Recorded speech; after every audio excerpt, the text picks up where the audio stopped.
Hey guys, tonight we are stepping into the hushed forests of medieval Europe, where the shadows feel thicker than the trees themselves, and the wind carries stories you'd rather not believe.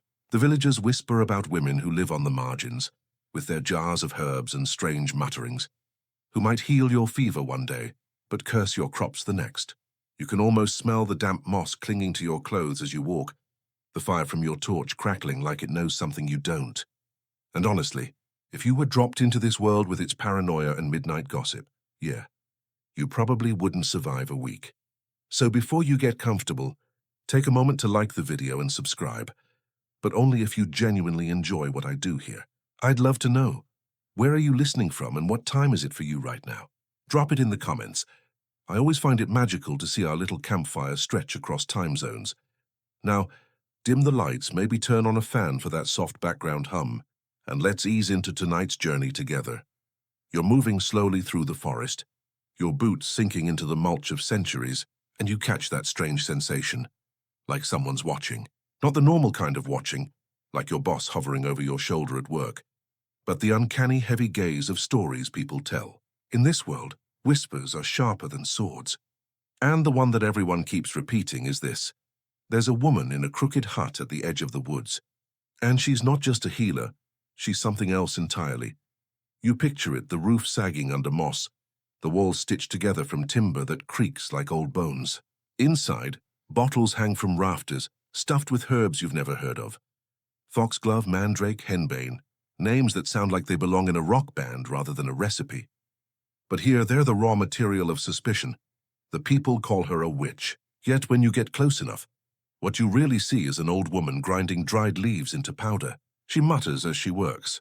Not incantations exactly, but the kind of murmured phrases anyone might use when they're concentrating. Still, it doesn't take much for villagers who've just seen their neighbor's cow dry up to connect dots that maybe shouldn't be connected.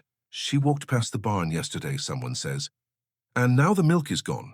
Voila, instant witch. The funny thing, if the internet existed back then, these people would have been professional conspiracy bloggers. Imagine the clickbait.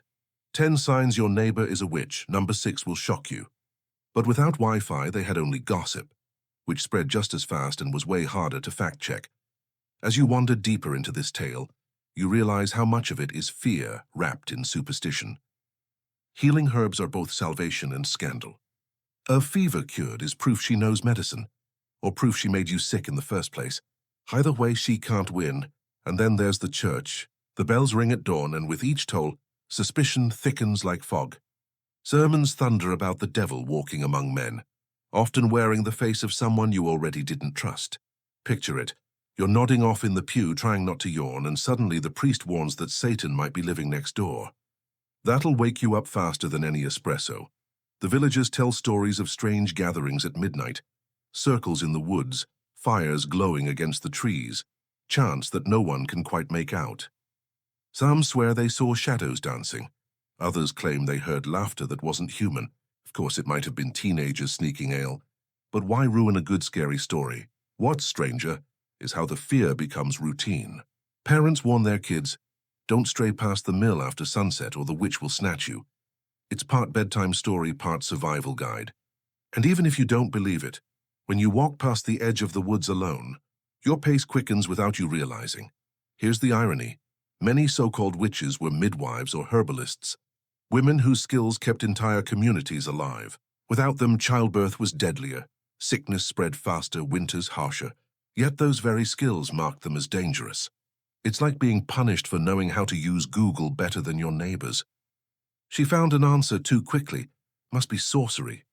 Some historians argue that this suspicion wasn't about magic at all, but about control, of medicine, of knowledge, of who got to decide what counted as truth. Others say it was about fear. When crops failed or plagues hit, people needed a scapegoat. And who better than the quiet woman living at the fringe of society? The one you already thought was a little odd, but there are stories, rare ones, where the villagers went to her willingly. A love potion here, a charm against toothache there. It's a paradox. The same hands accused of working with the devil were also trusted to cradle your baby or soothe your pain. Humans are messy like that. One day they thank you. The next, they light the pyre.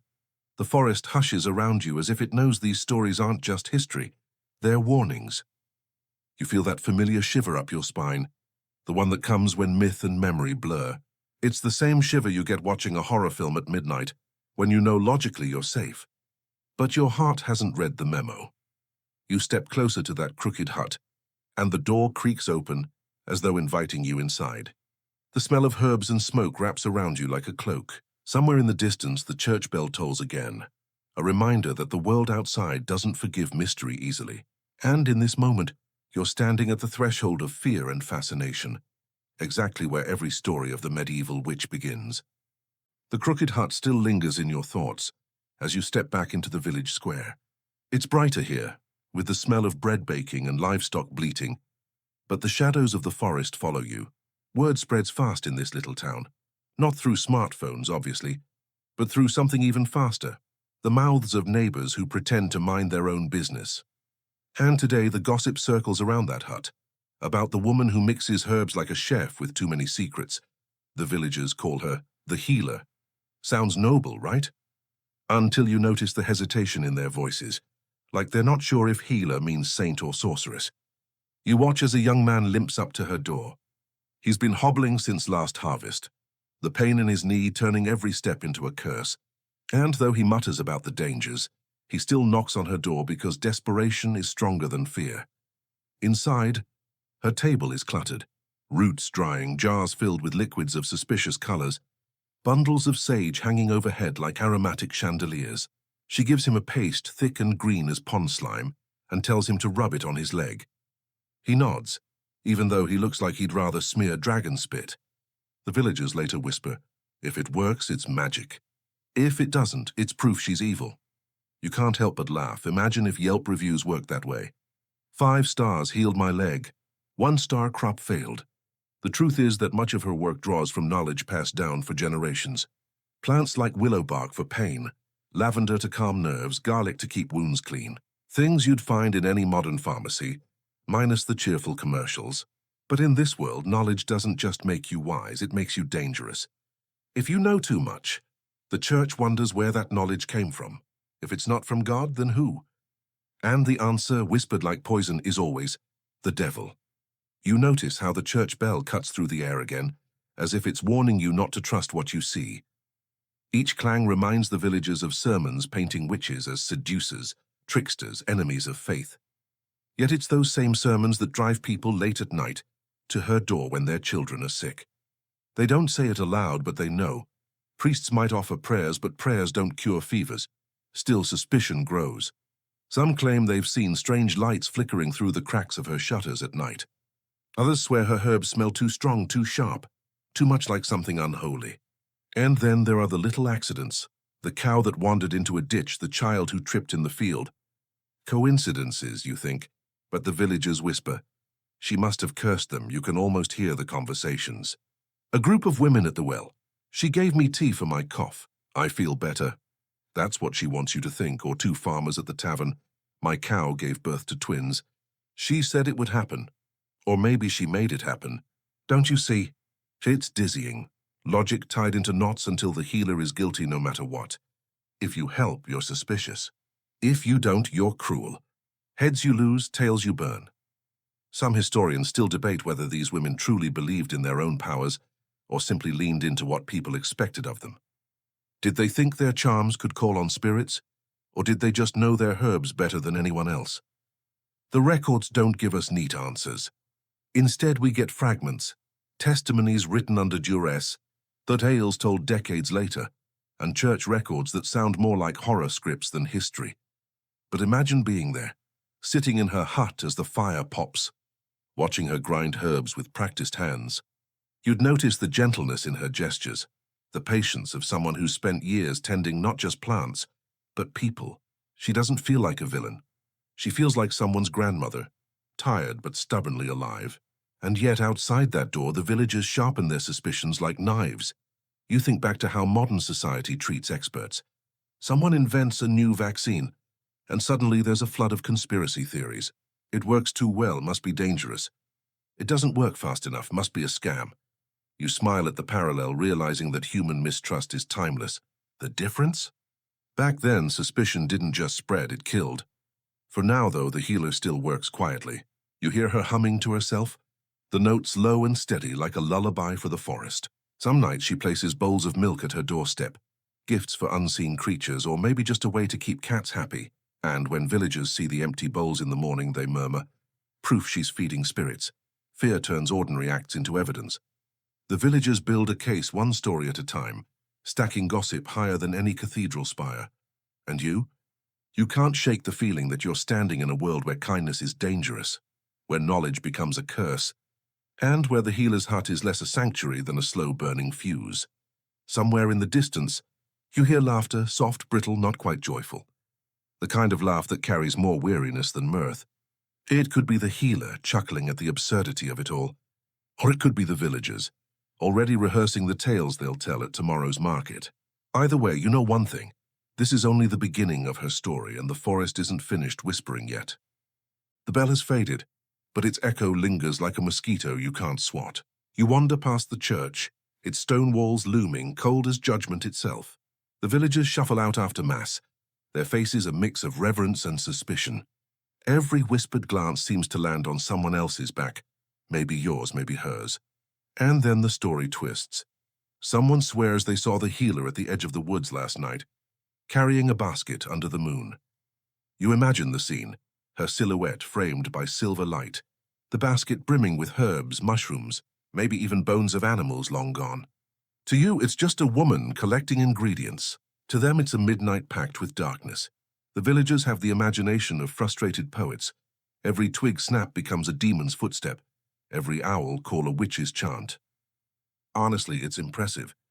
Give them a YouTube channel today, and they'd outdo every paranormal clickbait video you've ever seen. Fear does something peculiar. It grows legs. By the time the tale has crossed the marketplace, it's no longer one woman with a basket. Now there are 3 of them, gathered in a clearing, chanting words no one understands. Someone claims they saw sparks fly from the fire, and naturally that means sorcery. It never occurs to them that sparks happen when you throw damp wood into flames.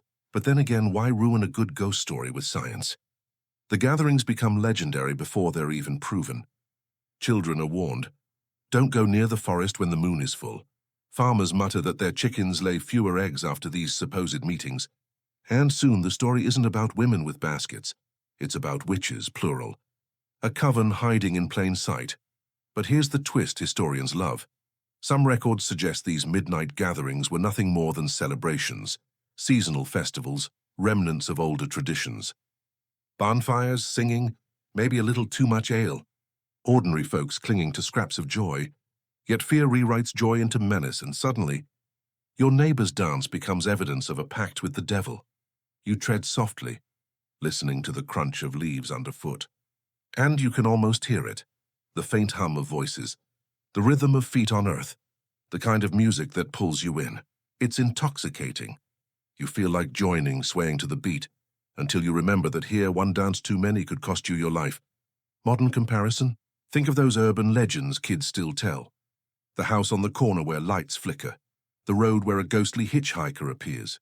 Everyone knows it's just a story, but no one quite wants to test it. That's how these tales worked, half fear, half entertainment. The difference is, back then, the stories had very real victims. Some villagers admit curiosity. They linger near the woods when the moon is bright, hoping to catch a glimpse. One swears he heard laughter like bells. Another says he saw shadows circling the fire. But none of them step closer. Safer to gossip from afar than to risk being caught in the glow. And you notice something else. The healer's reputation is changing. She's no longer just the woman in the hut. She's part of something bigger, darker, harder to defend. The stories grow until they're almost alive, wrapping around her like ivy around stone. You wonder if she knows how fast suspicion is spreading, or if she's simply too busy mixing herbs to care. Some scholars argue that these stories were fueled by envy, resentment of women who held knowledge, power, or independence. Others say it was fear of the unknown, sharpened by nights too quiet, forests too deep. Either way, the result is the same. Whispers turn into weapons, and the village finds itself preparing for a battle against shadows it invented. You pause at the forest's edge. The night air is cool and somewhere an owl calls. The sound should be comforting, but here it feels like a warning. The villagers may not see you, but you feel their fear pressing in, urging you not to cross the threshold. And still your curiosity aches, because behind the fear lies something else, a kind of wonder, an ache to understand the mystery rather than destroy it. The moonlight deepens, the shadows stretch, and the whispers continue. You realize that tonight's gathering might not even exist outside their imaginations. But the fear is real and it's tightening its grip, one rumor at a time. You return to the village square the next day, but the air feels heavier, like the gossip hasn't gone to sleep yet. Everyone's buzzing about what supposedly happened in the woods last night. Nobody agrees on the details, but somehow they all agree it was dangerous. One man swears he saw a blue flame dance above the treetops. Another insists he heard voices calling his name.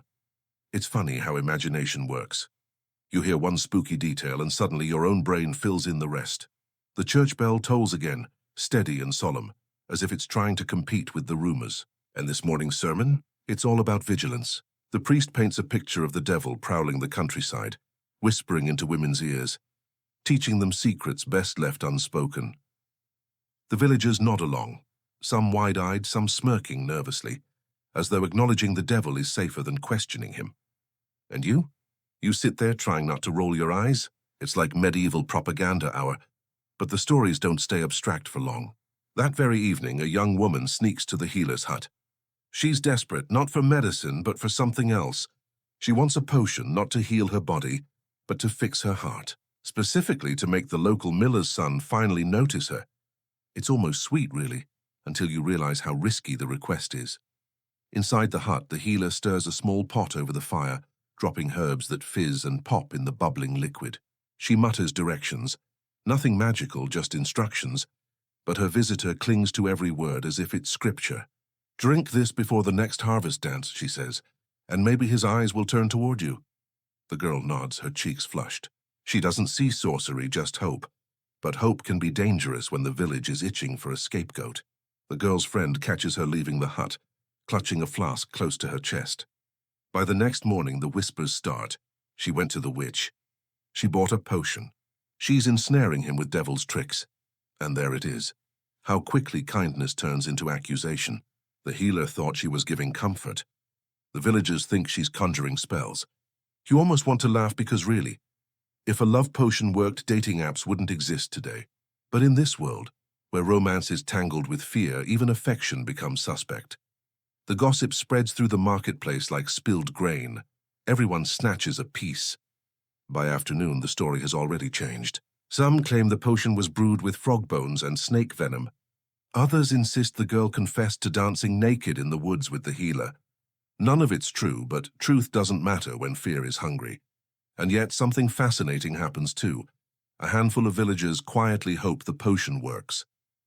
They don't admit it out loud, of course, but you catch the glimmer in their eyes. Because if love potions are real, maybe charms for good harvests are too. Maybe curses can be reversed. Fear and hope twist together until they're impossible to separate. Historians still debate whether these love potions were ever real recipes or just herbal tonics meant to calm nerves and boost confidence. After all, drink enough wine infused with valerian root, and you might feel bold enough to flirt at the harvest dance. Did the potion work, or did belief itself do the trick? The records don't answer, but the question lingers. That night you walk past the healer's hut again. Through the cracks of the shutters you see her hunched over her work, tired but unwavering. The pot simmers, the herbs hang, and the air smells sharp, medicinal, and strangely sweet. She doesn't look like a villain. She looks like a woman caught between two worlds, needed for her skills, despised for the same reason, and as you stand there, the church bell tolls once more, its sound low and heavy, as though reminding the village that every act of kindness can be twisted into sin. You realize that the healer isn't just fighting suspicion. She's fighting an entire system that thrives on fear. The forest rustles. The night deepens, and somewhere in the village, the miller's son laughs with his friends, completely unaware that his name has just become part of a dangerous story. The harvest dance is only a few nights away, and the village hums with anticipation. Stalls in the market overflow with apples, grain sacks, and barrels of ale. Children chase one another between carts, their laughter lightening the air, at least for a moment. But under that cheerful bustle lies tension, the kind that clings like smoke. Everyone's whispering about the girl with the potion. You watch her in the crowd, cheeks flushed, clutching her secret flask like it's the most precious jewel. Her friends giggle nervously, throwing sideways glances toward the miller's son. He's leaning against a wagon wheel, oblivious, chewing on a stalk of straw as if that's his life's calling. Honestly, if love potions are going to be wasted on someone, it's kind of a shame it's him. The healer, meanwhile, stays tucked away in her hut. She's not interested in village dances, not anymore. Once upon a time she might have been. Maybe she even danced under lantern light herself. But now she knows that every glance, every smile, every kindness is a potential accusation.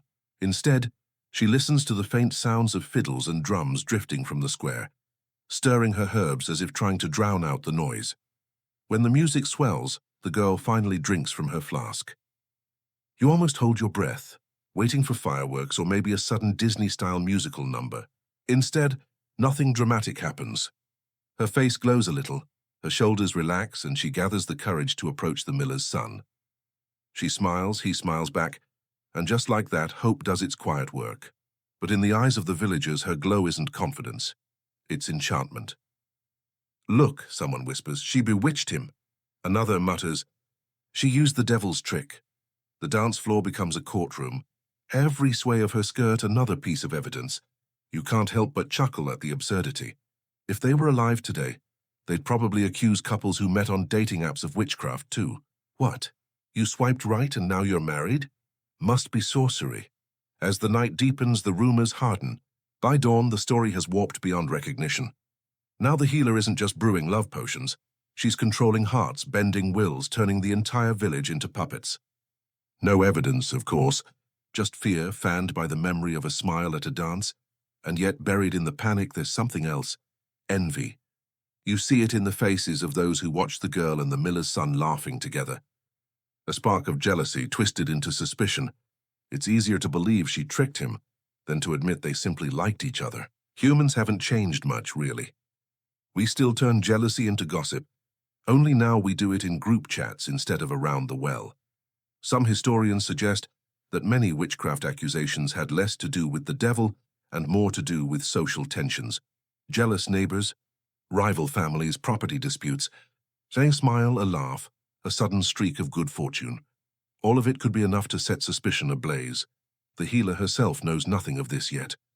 In her hut she sits quietly, the firelight flickering across her face. She hums a low tune. Maybe an old lullaby, maybe just a rhythm to steady her thoughts.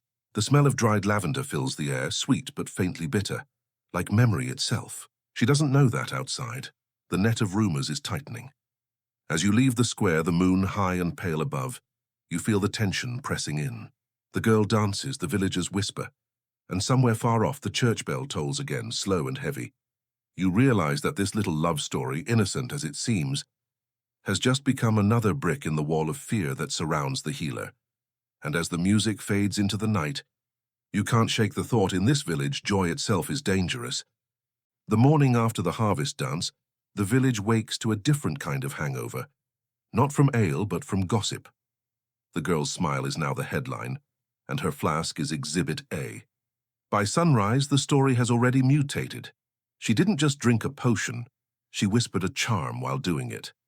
Some say her eyes glowed red. Others insist the miller's son stumbled, as though strings were tied to his limbs. Honestly, if villagers were screenwriters, Hollywood would never run out of horror scripts. You watch them cluster in knots outside the church, muttering, pointing, their voices low but sharp. Suspicion is catching. Like a cough in winter, one whisper becomes a plague. And with sickness already creeping through the countryside, paranoia finds easy soil to grow. It starts small. A child falls ill with a fever. A pig refuses to eat. A field of rye develops black mold. All normal tragedies in medieval life, but here every misfortune seeks a culprit, and the healer, with her jars and bundles, becomes the perfect target. "She gave me tea for my cough," one man says. 2 days later, my neighbor's cow died. The connection makes no sense, but logic is no match for fear. The church seizes the moment. Sunday's sermon is fire and brimstone. Warning of witches who cause storms, blight fields, poison wells. The priest slams his hand on the pulpit, eyes blazing, and the crowd shudders. "The devil walks among us," he declares, "and his servants are closer than you think." You sit in the pew, resisting the urge to sigh. It's basically medieval clickbait. Witches are ruining your crops, find out how. And then comes the detail that sets everyone on edge. Someone swears they found a strange mark on their skin, a blister shaped like a claw. They say the healer brushed against them the day before. Coincidence? Sure, but in this world, coincidence is guilty until proven innocent. The fear bleeds into daily life. Women cross themselves when they pass the healer's hut. Men mutter about her under their breath, too afraid to say it aloud, but not afraid enough to stop spreading it. Even children begin chanting cruel rhymes, turning her name into a curse. You realize how quickly suspicion teaches cruelty. Kids don't even know what a witch is, but they know it's someone you're allowed to hate. And yet, there's another layer. Some still come to her secretly. A mother brings her sick child under cover of night, begging for a cure. A farmer slips her coins for a charm against locusts. They believe in her even as they condemn her. Humans are walking contradictions. They want the magic without the witch.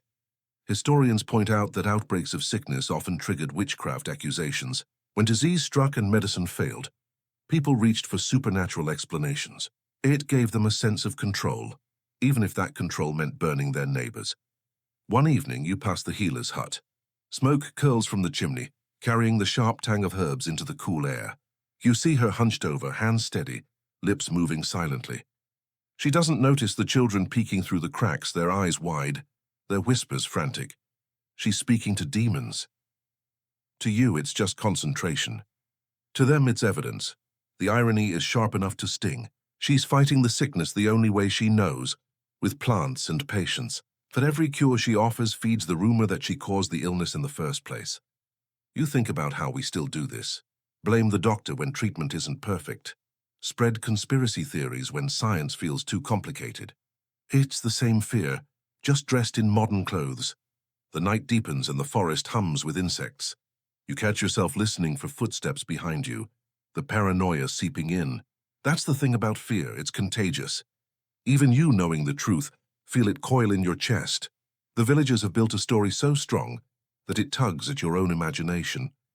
And somewhere in the hush of the trees you hear laughter again. Not cruel, not joyful, just tired. Maybe it's the healer, mocking the absurdity of being feared for trying to help. Or maybe it's the forest itself, chuckling at humanity's endless talent for turning shadows into monsters. Either way, you know this fever of suspicion has only just begun.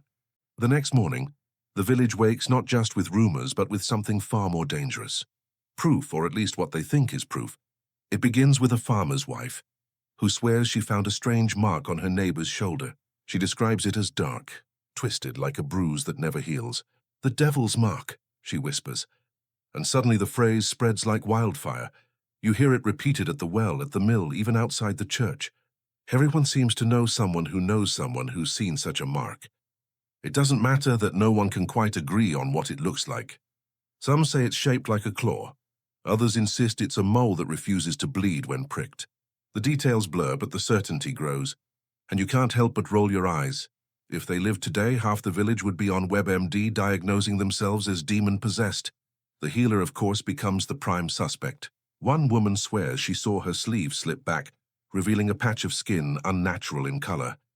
Another insists she heard her mutter when touching someone's arm, and the mark appeared the next day. Logic doesn't stand a chance here. A birthmark? A rash? No, too simple. It must be the devil's stamp of ownership. Historians still argue about this obsession with the devil's mark. Some say it was a mix of superstition and fear, an easy way to turn ordinary blemishes into damning evidence. Others think it was convenience. If you need to condemn someone, just find a spot on their body that looks suspicious enough. After all, most people have a mole or scar somewhere. In a world starved for certainty, skin became scripture. The church fuels the paranoia. In sermons, priests thunder about the devil branding his servants, making them recognizable to his followers. They warn villagers to be vigilant, to look closely, to trust their instincts. And villagers do exactly that, squinting at each other's arms and necks, as if sin were tattooed under the skin. One evening, you walk through the square as a group of women cluster around a child, pointing at a freckle on her leg. "It's a mark," one mutters. "No, just a spot," another argues. The child squirms, confused and scared. In that moment, you realize how cruel suspicion is. It doesn't just haunt the healer. It creeps into every household, turning bodies into battlegrounds. Meanwhile, the healer continues her quiet work. She tends her garden, grinds her herbs, ignores the stares, but even she can't avoid the whispers. Once, when she reached out to soothe a crying infant, the mother pulled the child away, muttering something about curses. The healer's eyes hardened, not with malice, but with exhaustion, the kind of weariness that comes from fighting shadows you can't touch. You imagine her in her hut at night, pulling back her own sleeves, tracing her own skin, wondering if some blemish could betray her. It must feel like walking around with a target painted invisibly across her body. The villagers, for their part, are restless. They gather after sunset, discussing who else might carry the devil's mark. A farmer claims his neighbor's sudden good fortune, 3 calves born healthy, must be unnatural. A widow mutters that her rival's beauty can only be the result of witchcraft. You can almost hear the jealousy woven into every word. Fear, envy, suspicion, they're a trio more dangerous than any spellbook. And then the laughter comes again. You hear it faintly from the forest, thin as a thread. This time it's almost mocking, as if the night itself is amused by how quickly humans turn freckles into evidence of hell. You shiver, not from fear of witches, but from the realization that paranoia is the truest witchcraft of all. It changes what people see, what they believe, what they're willing to destroy. The church bell tolls once more, deep and heavy. Each clang feels like a nail being driven into the healer's coffin, though no trial has begun. You know now the devil's mark is more than a story.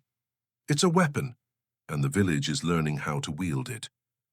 The whispers about the devil's mark haven't even cooled, and already the villagers have a new obsession. This time it isn't skin, it's animals. You hear it first from a boy who swears he saw a black cat slip through the healer's doorway at dawn. By mid-morning, the story has inflated. The cat wasn't just wandering, it was her servant, her familiar, a creature of the devil himself. The market buzzes with it. At one stall, a woman mutters, "Cats don't behave that way. They're too clever, too watchful." Another adds, "And owls, don't forget the owls. One hooted above my roof the night my bread went flat." Honestly, you're tempted to laugh. If bad bread proves witchcraft, then half of modern bakers would be on trial. But here, superstition transforms the ordinary. Cats aren't mouses, they're spies. Owls aren't just night birds, they're messengers of darkness. Even a toad croaking by the pond becomes sinister, if the right villager sees it. Fear rewrites the animal kingdom into a bestiary of suspicion. The healer keeps animals, of course. Her cat to chase the mice from her stores, a dog to bark at strangers, maybe a few hens scratching in the dirt. To her, they're companions. To the village, they're evidence. One man insists he saw her whispering to her dog, as if it understood every word. Another swears the cat's eyes glowed in the firelight, green as emeralds. You know it's just reflection, but logic is useless when panic's in charge. Historians note that the idea of familiars was widespread. Spirits thought to serve witches, often taking the form of animals. Sometimes they were believed to suck blood, sometimes to carry messages, sometimes just to prove the witch wasn't alone. The truth is simpler. People in the countryside lived with animals. Pets, pests, protectors. But suspicion has a way of dressing up reality in darker costumes. One evening you wander near the healer's hut. The cat appears, sleek black eyes catching the moonlight. It winds around your legs, purring softly. To you it's just a cat. Warm, alive, demanding affection like cats always do. But you imagine what the villagers would say if they saw you now. They'd whisper that you've been chosen, marked by the familiar. You feel a chill not from the cat, but from how easily perception becomes prison. The rumors grow wilder. A shepherd claims his flock scattered because of a fox, but by the time the story reaches the tavern, it's a witch's wolf tearing through the fields. Someone else swears they saw bats circling above her chimney, though bats are as common as flies. Each animal sighting is retold until it hums with menace, and you notice something. The villagers aren't just afraid. They're entertained. Around the fire at night, they share these tales with wide eyes, voices hushed as if savoring the thrill. Witches and their familiars make life more exciting than talk of crops and weather. It's part fear, part theater. Children lean in close, their parents pretending to be scared too. The healer, though, bears the weight. She strokes her cat absently, probably never guessing that the animal's purr sounds like a devil's hymn to some ears. She feeds her hens, gathers eggs, carries water. To her, these are chores. To the villagers, they're rituals. Every ordinary act becomes extraordinary in the worst way. You can't help but think of modern parallels. People still demonize what they don't understand. To her, scientist's machine is unnatural. A neighbor's new gadget is suspicious. Fear hasn't gone away. It's just traded cats and owls for microchips and algorithms. The night grows deeper, and the forest hums again. You hear an owl call, low and haunting. To you, it's beautiful, almost like a lullaby. To the villagers, it would be a summons. You glance back at the healer's hut, the glow of her fire spilling faintly through the cracks. Inside, she's alone. But in the minds of her neighbors, she's never truly by herself. She has her familiars, her spirits, her invisible court. And with each hoot, each purr, each flutter of wings, the case against her tightens. Not because the animals betray her, but because fear has already decided the verdict. The villagers no longer seem satisfied with whispers. Rumors have fermented into something stronger, like ale left too long in the barrel. They want proof, visible, tangible proof that the healer is guilty. And in a world without science or fairness, proof is whatever spectacle they can invent. So tonight the square fills with torchlight. The crowd gathers, a restless sea of faces, eyes gleaming with both fear and excitement. The healer stands in the center, her shoulders hunched but unbroken, a figure both fragile and defiant. The priest declares that she will undergo a trial by fire. If she passes through unharmed, she is innocent. If she burns, well, then the devil has abandoned her. You almost laugh despite the tension. Imagine that being your legal system. Prove you're innocent by walking through literal flames. It's like asking someone to prove they're a good driver by blindfolding them and tossing them the keys. But here no one sees the absurdity. They nod solemnly, murmuring prayers, convinced that God himself will reveal the truth. Two men carry out iron rods, heating them in the bonfire until they glow red, the tips hissing with heat. The air smells of smoke and sweat, heavy and choking. The healer doesn't flinch. She looks at the rods, then at the crowd, as if measuring whether fear or fire will hurt her more. The priest chants, his voice booming, turning the ordeal into theater. Children cling to their mothers' skirts, half terrified, half thrilled like they're at a carnival, because that's what this is, fear wrapped in entertainment. A medieval reality show, where someone's life hangs in the balance and everyone has a front row seat. When the rods are ready, the healer is commanded to carry them across the square. The crowd hushes. You feel your heartbeat quicken even though you're just watching, invisible in the story. She steps forward, grips the iron, and walks. The sound is awful, skin hissing, the rods crackling as though alive. She doesn't scream, though you see her jaw tighten, her eyes narrow. Her every step is slow, deliberate, like she refuses to give the villagers the satisfaction of a stumble. When she reaches the other side, she sets the rods down with a clang that echoes against the church walls. Her palms are raw, blistered, flesh burned. The smell is sharp, sickening. But she stands, upright, silent. The priest rushes forward to inspect her hands. He frowns, mutters about the devil's protection. Some in the crowd nod eagerly. Burns are proof she is guilty. Others shift uncomfortably, whispering that perhaps enduring such pain without a cry is itself unnatural. It doesn't matter which side they lean toward. In their minds, the healer has already lost. And here's the cruel trick. These ordeals were designed to be unwinnable. If she didn't burn, it was witchcraft. If she did burn, it was guilt. Innocence was never an option. You think about how historians still argue whether these trials were ever truly meant to test or just to condemn. Some say they were symbolic acts, others that they were pure theater of fear. Whatever the case, they worked. The villagers are convinced they've witnessed something extraordinary. The healer, though, doesn't beg. She doesn't cry. She simply wraps her scorched hands in cloth, her face pale but her eyes steady. And in that silence you sense her defiance. It's as though she's telling them, "You can burn my skin, but you can't burn the truth." You glance at the villagers, their faces lit by torchlight. Some look triumphant, others uneasy. Children whisper about the devil hiding in her shadow. Men boast about how justice has been served. But behind it all you hear something else. Doubt, faint but present. Because if she endured the fire and still stands, doesn't that prove strength, not sin? The night closes in, the torches sputter, and the crowd disperses slowly like a storm losing force. The healer returns to her hut, her steps slow, her bandaged hands trembling slightly. She has survived, But survival is not victory here. In fact, it only makes her more dangerous in their eyes. The church bell tolls deep and relentless, as if sealing the verdict. And you realize with a chill that this is only the beginning of her trials. Fire has not destroyed her, but the villagers' fear is far more consuming. The memory of fire clings to the village like smoke that refuses to drift away. Yet in her hut, the healer tends to her wounds with the same quiet persistence she's always shown. Tonight you step inside with her, into a place that feels equal parts apothecary, kitchen, and shrine.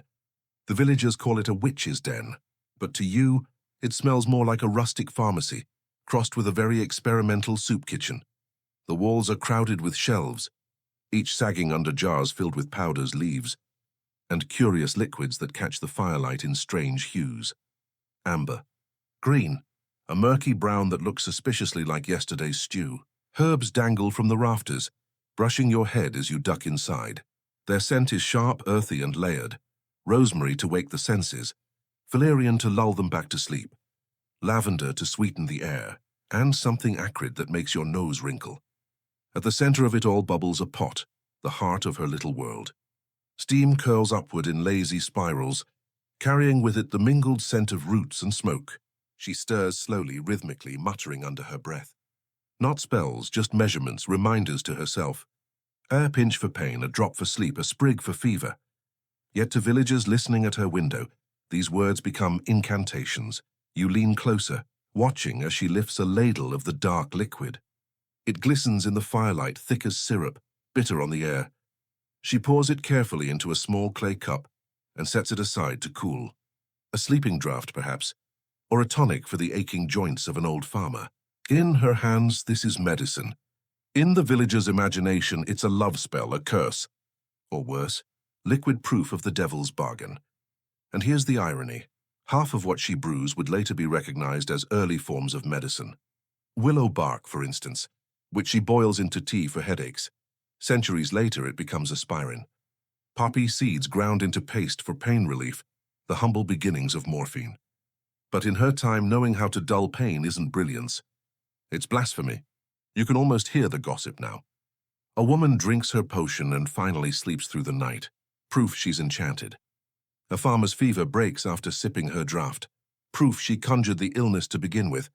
The healer can't win because every success confirms suspicion, and every failure fuels it. Still, her hut is never empty. Tonight, a mother slips inside, cradling a child whose cough rattles like dry leaves in a storm. The healer checks the boy's pulse, listens to his chest, then hands the mother a steaming cup. The boy drinks, grimacing at the bitterness, but soon his breathing eases. Relief washes over the mother's face, relief quickly shadowed by fear. Because gratitude is dangerous here. If she admits the healer saved her son, what does that make her? An accomplice? Tomorrow she'll tell neighbors she prayed at church, not that she visited the hut. Historians point out that this double life was common. Villagers denounced witches in daylight, but knocked on their doors at night. Fear made them liars, twisting gratitude into secrecy. And secrecy only made the healer look guiltier.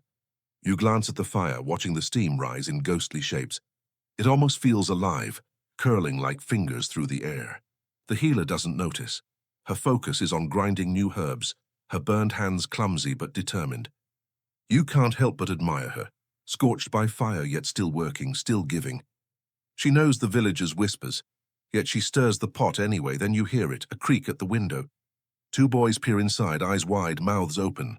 They watch her stir the bubbling liquid, see the mother bow in thanks, and they run off into the night. By dawn, the tale will have grown claws. They'll say she boiled a child's spirit or fed the boy the devil's brew. The truth will shrink until it's barely a shadow of what actually happened.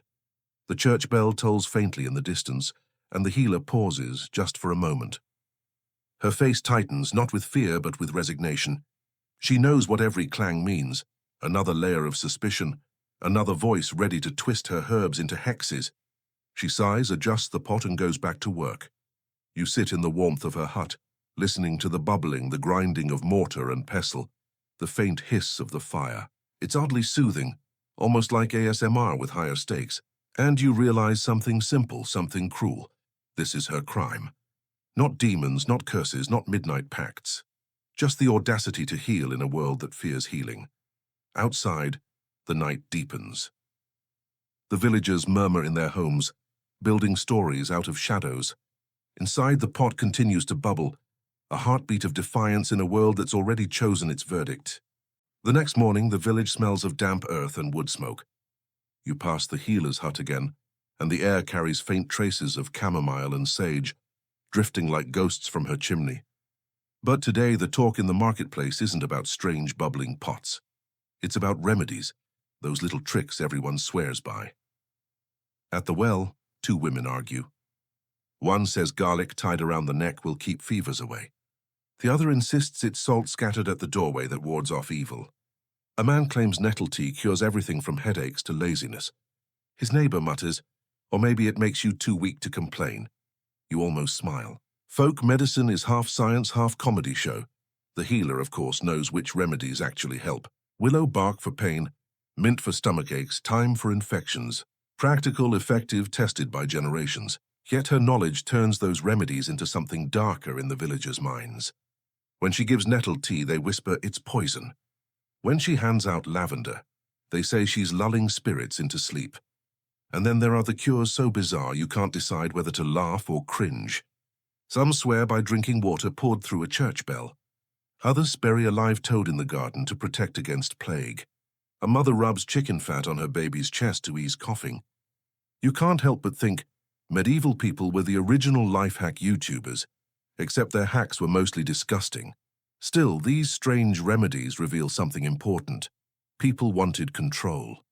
In a world where disease struck without warning, even absurd rituals gave comfort.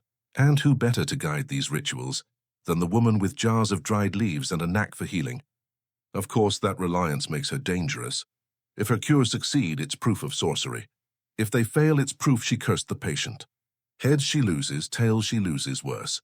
You watch as a farmer approaches her hut, cradling his hand. A blister festers from swinging the scythe too long. She crushes plantain leaves, mixes them with honey and presses the poultice onto his skin.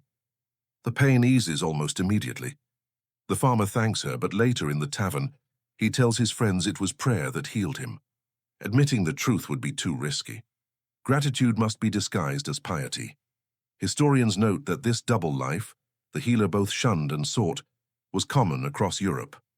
Villagers condemned witches loudly, but relied on them quietly. It's like denouncing fast food while sneaking through the drive-thru at midnight. Hypocrisy isn't new. It just wears different costumes. The healer keeps no records, only memory. Recipes pass from her lips to her apprentices, if she dares trust anyone enough. You imagine her at night, reciting cures like prayers to herself so they won't be forgotten. Knowledge, after all, is her lifeline and her noose. You hear the villagers, too, repeating their stranger remedies with conviction. Tie a frog to your throat and your cough will vanish. Bury hair under the threshold to protect your home. Some even claim the healer taught them these tricks, though she never did. Rumors blend with remedies until truth and myth become indistinguishable. One night, as you drift near her hut, you catch the sound of her laughter. Not cruel, not mocking, just weary amusement. Maybe she's thinking the same thing you are, that people will do anything to feel safe no matter how absurd. That they'll smear goose fat on wounds and call it holy, but give her the side-eye for using time. The irony is almost unbearable. The church bell tolls again, a sharp reminder that authority does not smile on these homegrown practices. Priests declare that prayer, not herbs, cures illness. They call folk remedies dangerous distractions, seeds of sin. And with every sermon, suspicion shifts back to her, the one who knows too much. The night air thickens as you leave the hut. Behind you, the fire flickers through the shutters, casting strange shapes on the ground. Shapes the villagers will swear look like demons dancing. Shapes you know are just shadows of drying herbs swaying in the heat. But here shadows are never just shadows, they're evidence. And tomorrow someone will wake with a cough, a sore tooth, a blister. They'll reach for garlic, salt, or frog skins. And when those fail, they'll knock on her door, whispering for help. Help they'll later deny. Help they'll secretly fear. The market is noisier than usual, though not with laughter or trade. You sense it the moment you step into the square. The air has that tight, brittle edge like a rope pulled too taut. The healer's name is on everyone's lips, and this time it isn't murmured behind hands. It's shouted, pointed, hurled like stones. The spark. A young boy fell ill the night before. A fever, violent and sudden. The kind that steals breath and keeps mothers awake. His family swears they prayed at church, but the fever only worsened. By morning, the boy's father is standing in the square, his voice raw with grief and rage. "The witch did this," he roars, pointing toward the healer's hut. "She cursed my son." The crowd stiffens. They've been waiting for this moment, whether they admit it or not. Whispers about herbs, cats, and marks were fuel.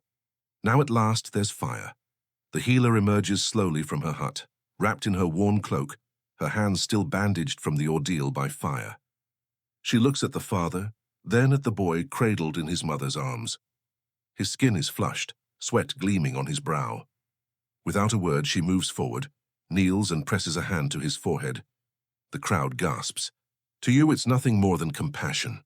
To them, it's a curse made visible. Some cross themselves. Others step back, as if her touch might leap from the boy to their own children. She whispers instructions: boil water, mix with chamomile, keep him cool through the night. Simple, practical advice. The mother nods desperately. But the father jerks the child away, snarling.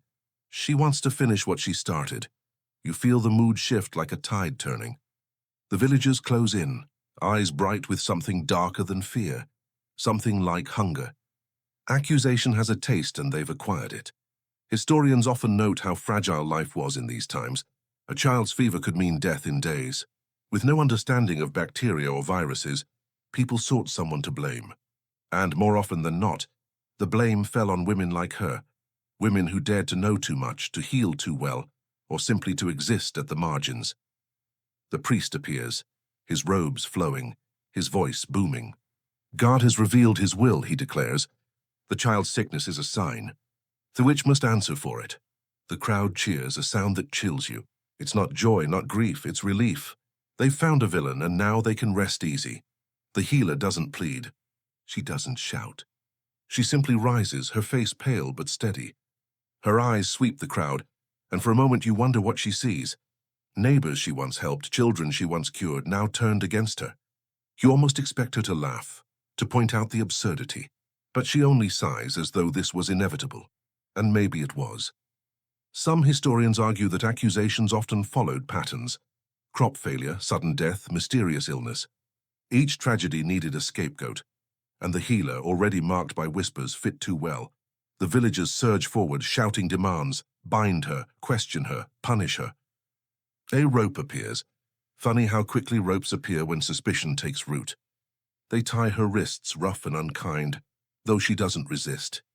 To fight would only prove them right.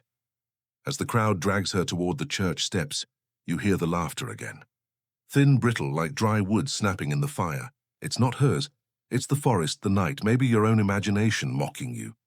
Because you know what's coming and you can't stop it. The boy's fever rages on, but already his sickness has served its purpose. The healer is no longer a woman. She's an accusation, a story, a symbol. And symbols are far easier to burn than people. The church bell tolls overhead, each clang heavy as judgment. You feel it in your chest. A reminder that here truth bends to fear, and fear has just chosen its victim. The church steps have become a stage. The healer stands bound at the center, her cloak slipping from her shoulders, her face lit by torches. Around her, the crowd surges and sways like the tide, half eager to see judgment, half uneasy about what they've unleashed. The priest calls for silence, but silence isn't what he gets. Instead, voices clash, accusation against defense, fury against reason. From one side, a woman shouts, "She saved my daughter in the winter fever. Without her, the child would be in the grave." Another adds, "She cured my husband's cough when no priest's prayer could." These voices tremble not from lack of conviction, but from the risk of speaking aloud, because to defend her is to draw suspicion to yourself. Yet their courage sparks others. Soon the crowd splits. Those who mutter of curses and devil's marks against those who remember the nights she sat by sickbeds, grinding herbs by candlelight. The square becomes a battlefield of memory. You watch the priest's jaw tighten. He thunders over the noise, declaring, "The devil uses kindness as a cloak. Healing is not proof of God's work, it is deception." His words slice through the air, sharp as any blade. The defenders falter, their courage wilting under the weight of holy authority. Still, one man steps forward, a blacksmith, broad-shouldered, his hands scarred by years of fire. "She saved my boy when he swallowed coal dust," he growls. "No demon did that. No devil. Just her." The villagers shift, murmurs rising. For a moment you feel a ripple of doubt move through the crowd. But fear is clever. It doesn't fight fair. It twists. A woman sneers, "And perhaps your boy lived because you bargained with her." Another hisses, "How much did you pay? For her charms?" In seconds, the blacksmith's defense becomes its own accusation. The crowd jeers and he steps back, fists clenched but powerless. You can't help but think how fragile truth is here, how easily it shatters under the weight of suspicion. Historians still debate these moments. Was it jealousy, greed, or genuine terror that drove neighbors to turn on each other? Perhaps all three woven together like threads in a noose. The healer herself doesn't speak. Her eyes flicker across the faces. Friends, neighbors, even children she once soothed. You see the hurt in her gaze, deep but silent, as though she knows words would only add fuel to the fire. The crowd divides more sharply now. Families mutter against families. Old debts and resentments bubble up, dressed in the language of witchcraft. A farmer recalls a dispute over grazing land and points. "She cursed me then, I know it." Another insists her sour bread was the healer's fault. It's almost absurd, like watching people turn every petty frustration into evidence. And yet, in the middle of this chaos, the healer stands still. The torches flicker, casting her shadow long against the church wall. To some, she looks monstrous, stretched and distorted. To you, she looks weary, tired of being the story everyone tells instead of the person everyone knew. The priest raises his arms, demanding order. His voice booms. "Enough. We will deliberate. We will test her further. The devil cannot hide forever." The villagers quiet, but the division lingers in their eyes. Half want blood, half want mercy, and neither side will forget who stood where. As the crowd disperses, you feel it. The village itself beginning to crack. Trust has soured, alliances frayed. Tomorrow neighbors will avoid each other's eyes, wondering who whispered what, who defended too loudly, who condemned too eagerly. The healer is dragged back toward her hut, bound and guarded. She doesn't resist, but her silence weighs more heavily than words ever could. It's the silence of someone who's already seen how this ends. Above, the church bell tolls once, its echo rolling over the rooftops. A reminder that division is dangerous, and that in this village, suspicion is stronger than unity. The night after the healer's public shaming, the moon rises full and sharp, silver light spilling over the rooftops like a spilled cup of milk. The villagers huddle in their homes, shutters closed tight as though wood and iron could keep out whispers. But whispers have long legs. They seep through cracks carried by the wind. Tonight, the whisper is of chanting in the woods. You step into the darkness beyond the square, following the path toward the forest. The air is cooler here, damp with the smell of moss and earth. And then, you hear it. Low voices, rhythmic, weaving together like threads in a loom. Not loud, not wild. Soft, steady, almost soothing. To your ears it's a lullaby, a simple song rising to the moon. But to the villagers who peek from behind trees, it's proof of wickedness. 3 women stand in a small clearing, baskets at their feet, herbs clutched in their hands. They sing as they gather, old verses, perhaps lullabies turned work songs, words passed down from mothers to daughters. Their voices drift upward, blending with the rustle of leaves. It is beautiful, haunting even. You pause, struck by the serenity of it. But the villagers hiding in the shadows see something else. They see witches calling the devil. They hear not harmony but incantation. They notice how the moonlight glows on the women's faces, and suddenly the light itself feels like a curse. One boy swears he saw sparks leap from the ground with each word. Another insists the trees bent closer, listening. By morning, the story is no longer about 3 women singing. It's about a coven dancing under the moon, summoning storms and spirits. Their herbs become talismans. Their song becomes a spell. Their laughter becomes unholy. You can almost admire the villagers' creativity.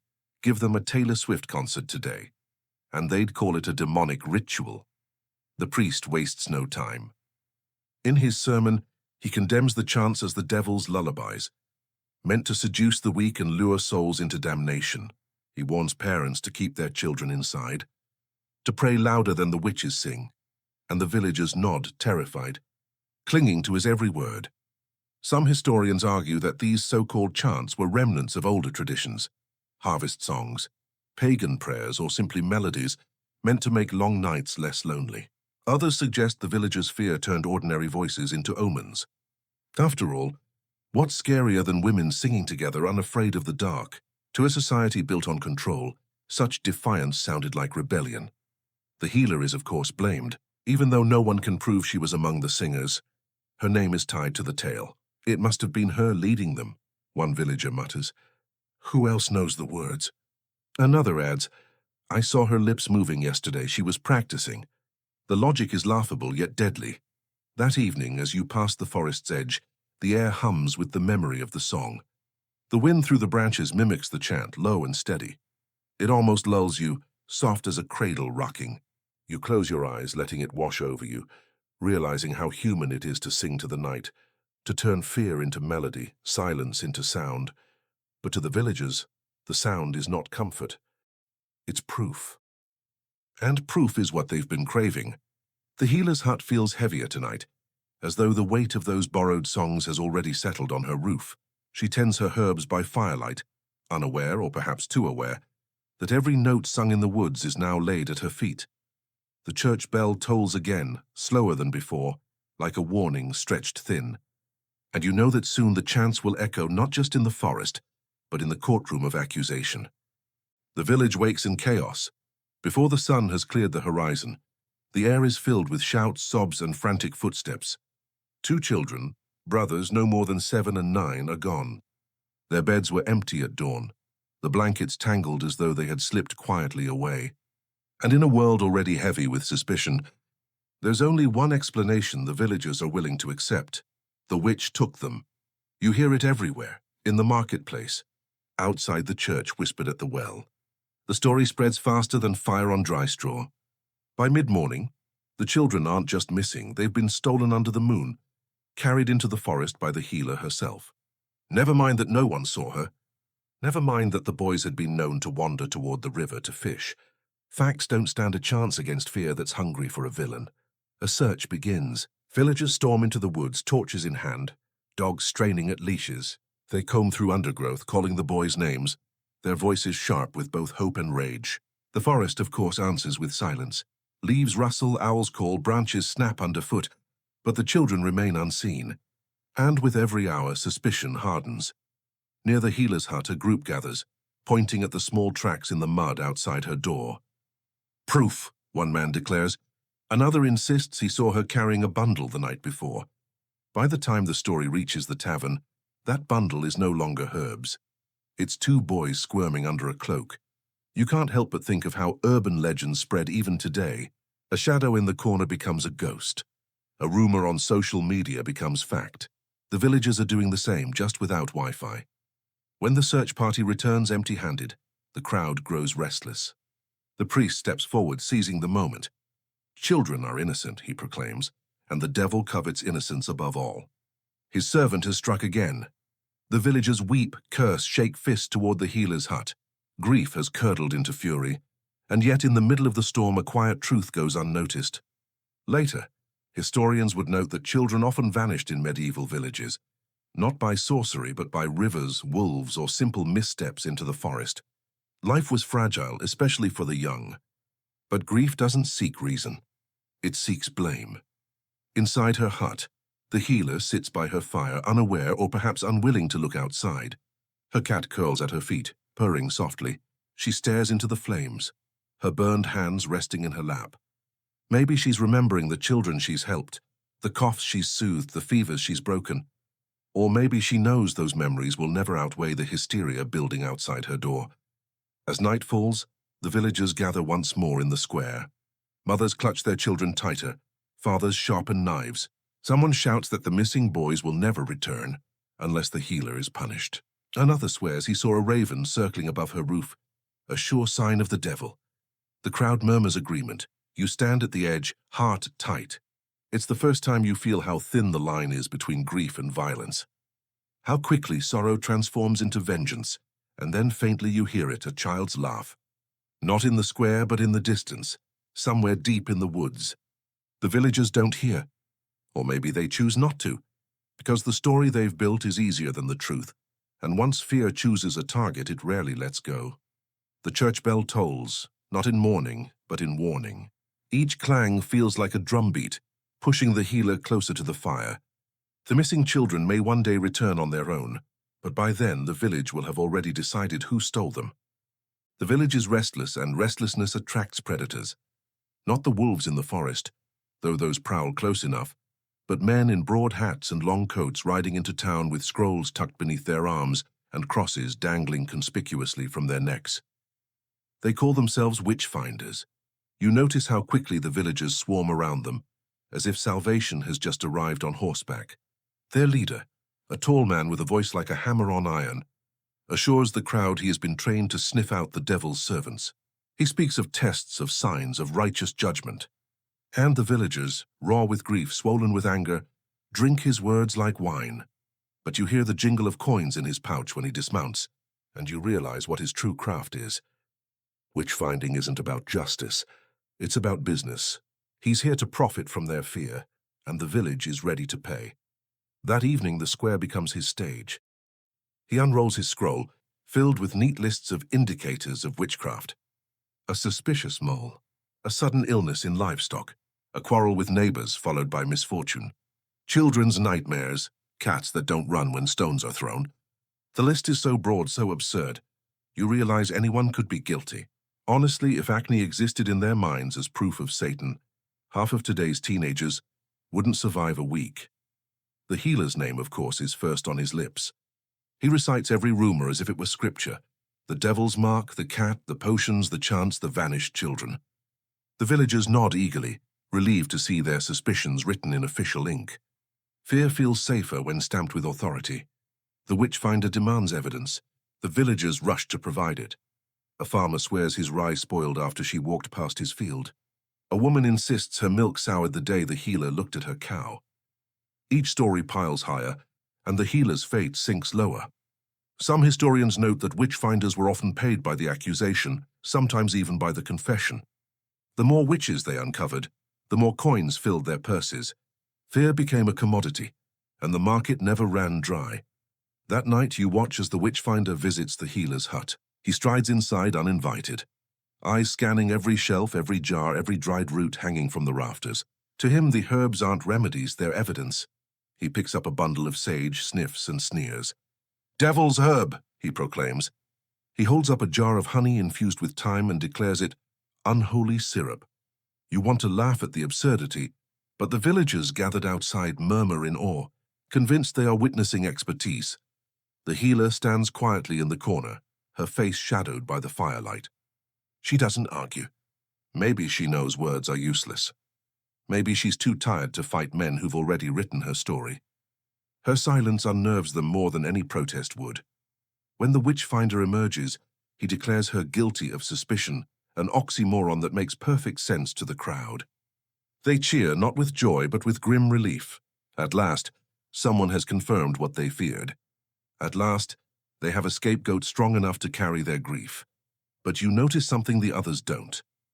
As the healer is led away, her cat follows at a distance, slipping through shadows, eyes glinting in the dark. It doesn't hiss or flee. It simply walks beside her, quiet and loyal. And in that moment you realize that to her, the true familiar isn't a demon. It's survival itself. The church bell tolls sharp and triumphant, echoing into the night. But beneath its clang you hear the faint sound of coins clinking into the witchfinder's purse. Judgment has arrived, yes, but judgment has a price. The witchfinder does not waste time. By dawn he has declared that suspicion is not enough. Confession must follow. And in this world, confession isn't found through truth. It's extracted through pain.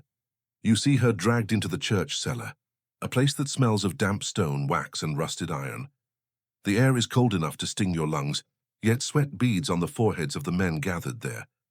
They call it an interrogation, but it is theater again, grim, merciless theater. At first, the witchfinder questions her softly, almost kindly. "Confess, and your soul will be spared," he promises. "Tell us the devil's name, and you may yet know mercy." She says nothing, only stares, her eyes hollow but unbroken. Silence here is rebellion. The kindness doesn't last. Ropes appear. Her wrists are bound tighter, pulled upward until her shoulders creak. She gasps but still does not speak. The men murmur that her silence is proof of the devil's protection. You nearly laugh at the absurdity. They've designed a system where every outcome condemns her. If she screams, it's guilt.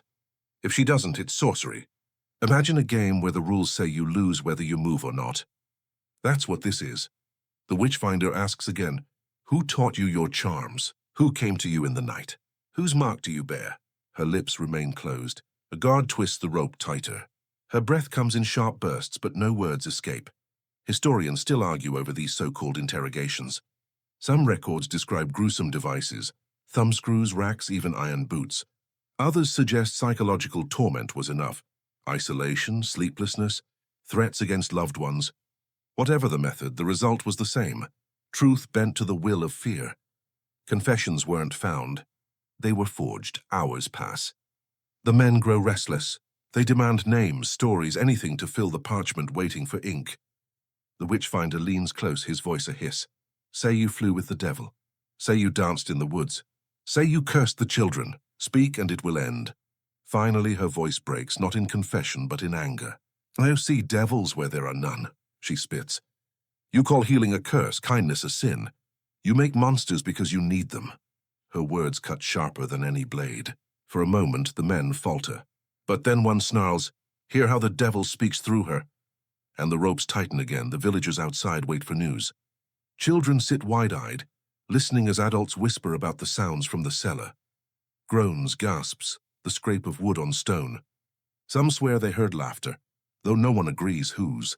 Perhaps it was hers, bitter and defiant. Perhaps it was theirs, cruel and eager. Or perhaps it was the echo of fear itself, mocking them all. By nightfall, the Witchfinder emerges with a scroll. On it, a confession neatly written, not in her hand, but in his. It declares that she flew through the night on a beast, that she cursed fields and stole children, that she signed her soul to the devil. The villagers don't question how a woman too weak to stand could write so cleanly. They only see the ink, the official seal, the truth they craved. And yet, when she is dragged back to her cell, her eyes meet yours for a heartbeat. They are tired, raw but steady, as though saying, you know this isn't real. You know this is their story, not mine. The church bell tolls above, its sound muffled by the cellar's stone. Each strike feels like a verdict, hammering guilt into place. You realize that here confession is not truth, it is victory for fear. And fear once fed will only grow hungrier. The Witchfinder's scroll does more than condemn one woman. It lights a fuse. By the time the parchment is nailed to the church door, its words are already spreading beyond the village. Travelers carry the story to neighboring hamlets. A witch has confessed, and with that single claim, suspicion leaps from one settlement to the next like sparks across dry fields. Soon, other villages begin whispering. If there is one witch here, surely there are others elsewhere. A cow that refuses to give milk in the next parish? Witchcraft. A baker's bread that won't rise 2 towns over. Witchcraft. A storm that flattens wheat in a distant valley? You guessed it, witchcraft. The logic is contagious, and suddenly every misfortune comes with a ready-made villain. You can feel the atmosphere shift. Where once there was occasional muttering, now there is fevered obsession. Children play at witch trials in the dirt, pretending to tie each other with rope. Housewives gather not just to trade gossip, but to compare suspicions. Who walks too often at night? Who owns too many cats? Who looks at you too long without smiling? Fear has turned neighborly chatter into surveillance, and of course the witchfinders thrive. More arrive, drawn by the promise of coin and eager crowds. They bring their lists of signs, their scripts of confessions, their iron instruments polished like tools of trade. It becomes an industry. The more witches they discover, the more their reputations grow, and so do their purses. Historians later called this the witch craze, a time when entire regions fell into paranoia. In some places, dozens were accused in a single week. Panic worked like a plague, leaping borders, infecting minds, and just like disease, it rarely stopped on its own. It burned until there was nothing left to consume. You walk through the square at dusk and hear the conversations. A farmer claims his cow miscarried after a woman scowled at him. A miller swears the creek runs lower because of a curse. Someone insists the healer confessed to meeting others in secret covens. The fact that her confession was scripted doesn't matter. Fear doesn't care about details. It craves drama, and yet not everyone is convinced. A handful of villagers lower their voices, uneasy with the frenzy. One mutters, "If she's guilty, why did she save my child?" Another whispers, "Why do these witch-finders always demand coin?" Doubt flickers like a candle in the wind, but it is dangerous to let it burn too bright. The skeptic can quickly become the next suspect. You see the healer again, dragged from her hut, her body weaker now, her burned hands trembling. She doesn't resist, though her silence feels heavier than screams. Children peer from behind their mothers, wide-eyed, watching her shuffle past. To them, she's become part of the landscape of fear, a living warning, a story walking on two legs. The forest around the village seems to listen. The owls hoot more often, the wind sighs louder, the shadows stretch longer. Or maybe it's just imagination. After all, once you're told to see witches everywhere, even the trees begin to look suspicious. The church bell tolls not just here but in the villages beyond. Each clang is echoed by another, as if the bells themselves are conspiring, spreading the rhythm of fear. What began as a single accusation has become a chorus, louder and louder, drowning reason beneath its weight. And you realize with a shiver, the healer is no longer on trial alone. An entire region has stepped into the dock, bound not by ropes but by hysteria. And hysteria, once unleashed, rarely stops with just one victim. The frenzy feeds on itself, and like any hungry thing, it craves new flavors. Whispers of animals and marks and chants are no longer enough. Now the villagers want proof written in ink, not just sung in the night. And so the rumor of a book of shadows begins. It starts with a boy who claims he saw the healer scribbling by candlelight. He describes her quill scratching across parchment, lines forming like snakes on a page. By the time he retells it at the market, those lines have become spells. Within hours, the tale has grown. She keeps a secret book, bound in strange leather, filled with incantations that could summon storms or turn men into beasts. Of course, no one has seen such a book. But absence only fuels imagination. That's why she knows so many herbs, a woman insists. It's written down. A man adds, that's how she cures fevers, by writing their names into her devil's ledger. Suddenly, a simple notebook becomes more dangerous than any sword. You imagine her actual notes, lists of plants, recipes for poultices, maybe reminders about when to harvest roots. Nothing sinister, just practical scribbles. But here practicality looks like sorcery. If she catalogues knowledge, she's guilty of hoarding secrets. If she keeps no book at all, they'll say she burned it to hide her crimes. Either way, the verdict is written before the evidence exists. Historians have long debated the legend of these so-called books of shadows. Some say they never existed at all, just inventions of accusers. Others suggest a few women did keep herbal manuscripts, early medical texts mistaken for witchcraft. In truth, knowledge itself was suspicious. To write was a privilege often reserved for clergy and men of learning. A woman with ink-stained fingers was dangerous, not because of what she wrote, but because she dared to write at all. The witchfinder seizes the story eagerly. He declares that the book must be found. Men ransack her hut, turning over baskets, spilling jars, scattering herbs across the dirt floor. They tear open cupboards, search beneath her bed, even dig under her hearthstones. Of course, no book appears, but that doesn't matter. The absence becomes evidence. She must have hidden it in the forest. She must have passed it to another witch. That night you walk past the hut, its door swinging crookedly from the search. The healer sits inside, her shoulders slumped, her eyes fixed on the fire. A piece of parchment lies on her table, just a scrap covered in notes about mixing valerian root with honey for coughs. You pick it up, run your fingers across the ink, smell the faint sweetness of dried herbs. To you it's harmless. To them it would be damning. And then you hear it, the villagers gathering outside, their voices eager, sharp. We'll search the forest next, one says. The book must be buried beneath the old oak. Another whispers about caves and ravens carrying parchment in their claws. Their imagination is boundless and it terrifies you. Because once people are convinced something exists, they will find it, even if they have to invent it. The church bell tolls again, and this time it sounds like a closing cover. A book has been imagined, and now it will live in their story no matter what reality says. And the healer, with or without parchment, will pay the price of their tale. The marketplace has always been the village's heartbeat. Baskets of apples, wheels of cheese, voices trading gossip as easily as coins. But now the healer's story is the loudest item for sale.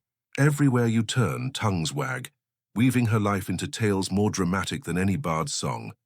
You pass a fishmonger boasting to his customers, "She turned my nets empty last week, mark my words."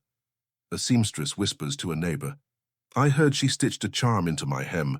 No wonder my husband strays." Even the children chime in, skipping in circles, chanting rhymes that twist her name into curses. You realize she has become entertainment, a living soap opera for a community too starved for distraction. The details grow more ridiculous by the hour. Someone swears she can make butter curdle just by staring at it. Another insists she walks the market at dawn, muttering words that spoil the bread. One man even claims she cursed his rooster to crow at midnight. A tragedy, apparently, that only proves the devil's hand. You almost laugh imagining Yelp reviews in medieval style. 1 star, "Witch ruined my breakfast." But beneath the laughter is danger. Gossip here isn't idle, it's evidence. Each story adds to the pile of accusations, sharpening suspicion like a whetstone on steel. Truth has no chance when a good story is more satisfying. The healer herself rarely ventures to market now. When she does, heads turn, voices hush, and then swell again as soon as she passes. She walks quickly, her cloak pulled tight, trading coins for bread without looking up. To you, she looks small and tired. To them, she looks like mystery draped in wool. Historians often note how markets became crucibles for witch rumors. With no newspapers, no courts of record for the common folk, gossip was the news. And like news, it was shaped not by fact but by what people needed to believe. Fear fed on stories, and stories found their stage among barrels of apples and sacks of grain. One afternoon, you stop near a group clustered around a storyteller, an old man with a sharp tongue and sharper eyes. He recounts with theatrical flair how the healer flew over the village roof on a stormy night. Children gasp, women cross themselves, men nod grimly. You know it's a lie, but you also know it doesn't matter. The performance is too good to doubt. Truth is boring. Fear is thrilling. And that's the cruel trick. Gossip isn't just accusation, it's entertainment. Villagers relish the drama, the chance to feel fear in safety, the chance to rehearse outrage without cost. The healer is both villain and celebrity, the star of a play she never auditioned for. As you walk away, the sound of laughter mixes with murmurs of fear. The two emotions twine together, impossible to separate. You realize the healer isn't just fighting suspicion, she's fighting a story, one that grows taller every time it's told. And stories, once they catch fire, burn hotter than truth ever could. The church bell tolls again, its echo rolling over the marketplace like punctuation at the end of a rumor. The crowd pauses, crosses themselves, and then begins talking once more, this time with even more conviction. The healer doesn't just live in the hut at the edge of the woods anymore. She lives in their mouths, their fears, their imaginations, and you know there is no silence strong enough to stop a story once it's become a pastime. The square is crowded again, but this time the fire is not in the torches, it's in the villagers' eyes. They've grown tired of words, tired of rumors and parchment. They want something physical, something they can see with their own eyes. And so the witchfinder proposes the next ordeal, the water trial. It sounds simple, too simple. Tie the accused, cast her into the river, and let God decide. If she sinks, she is innocent. If she floats, she is guilty. It's the kind of logic that makes you rub your temples, proving your innocence by drowning, proving your guilt by surviving. A lose-lose game dressed as divine wisdom. If it weren't so cruel, it would almost be comedic. The villagers gather at the riverbank, children perched on shoulders, dogs barking, the priest leading them in solemn prayers. The healer is dragged forward, her wrists bound tightly, her cloak slipping into the mud. She looks small against the river's expanse, her face pale but strangely calm, as if she has already accepted that the water will not care about innocence or guilt. 2 men loop ropes under her arms, preparing to heave her in. The crowd holds its breath. You hear mutters ripple like wind through leaves. She'll float for sure.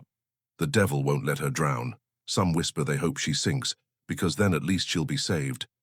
But you see the truth in their eyes. What they really crave is spectacle. With a shove, she plunges into the river. The water closes over her head with a splash, bubbles rising in frantic bursts. For a heartbeat, she disappears. Then, she bobs upward, her body buoyed by the air trapped in her skirts. her head breaking the surface. Gasps erupt from the crowd. To you, it's nothing but physics. To them, it's proof. She floats. Someone shouts. She is a witch. The cry echoes up and down the bank, turning into a chant, a rhythm of fear. The priest nods gravely, raising his hand as if to bless the verdict. Children point, wide-eyed as though they've just seen a fairy tale unfold before them, but you notice the details no one else does. The healer's lips are blue, her body trembling from the cold. The ropes cut into her wrists as she thrashes, trying not to swallow the river. She isn't floating by magic, she's fighting for air. Still, in this trial, survival itself condemns her. Historians later remarked how these ordeals revealed more about belief than about truth. Water, considered holy, was thought to reject the guilty. The irony is brutal. The very element that gives life was twisted into an executioner. And the villagers, desperate for certainty, embraced it without question. Finally, the men haul her out, coughing, gasping, soaked to the bone. Mud clings to her hair, her dress heavy and dripping. She collapses on the bank, shivering violently. The crowd presses closer, half triumphant, half uneasy. Some cheer, others mutter. But all agree the water has spoken. The witchfinder wastes no time. He declares the trial complete, the evidence clear. The healer is guilty. The villagers nod, relieved and horrified all at once. Because though they've condemned her, they cannot help but feel the sting of fear. If she survived the river, what else might she survive? As the crowd disperses, you remain by the river, listening to its steady rush. To you, the water sounds indifferent, flowing on as it always has. It doesn't care about guilt or innocence. It never did. But tonight, the river has been turned into a gavel, and its judgment echoes louder than reason. The church bell tolls again in the distance, heavy and final, as though sealing her fate. And you realize with a chill that the villagers no longer want proof. They want an ending. And endings, in this world, rarely mean mercy. The river ordeal should have been the climax, the moment where the villagers, satisfied, laid their fears to rest. But fear doesn't rest.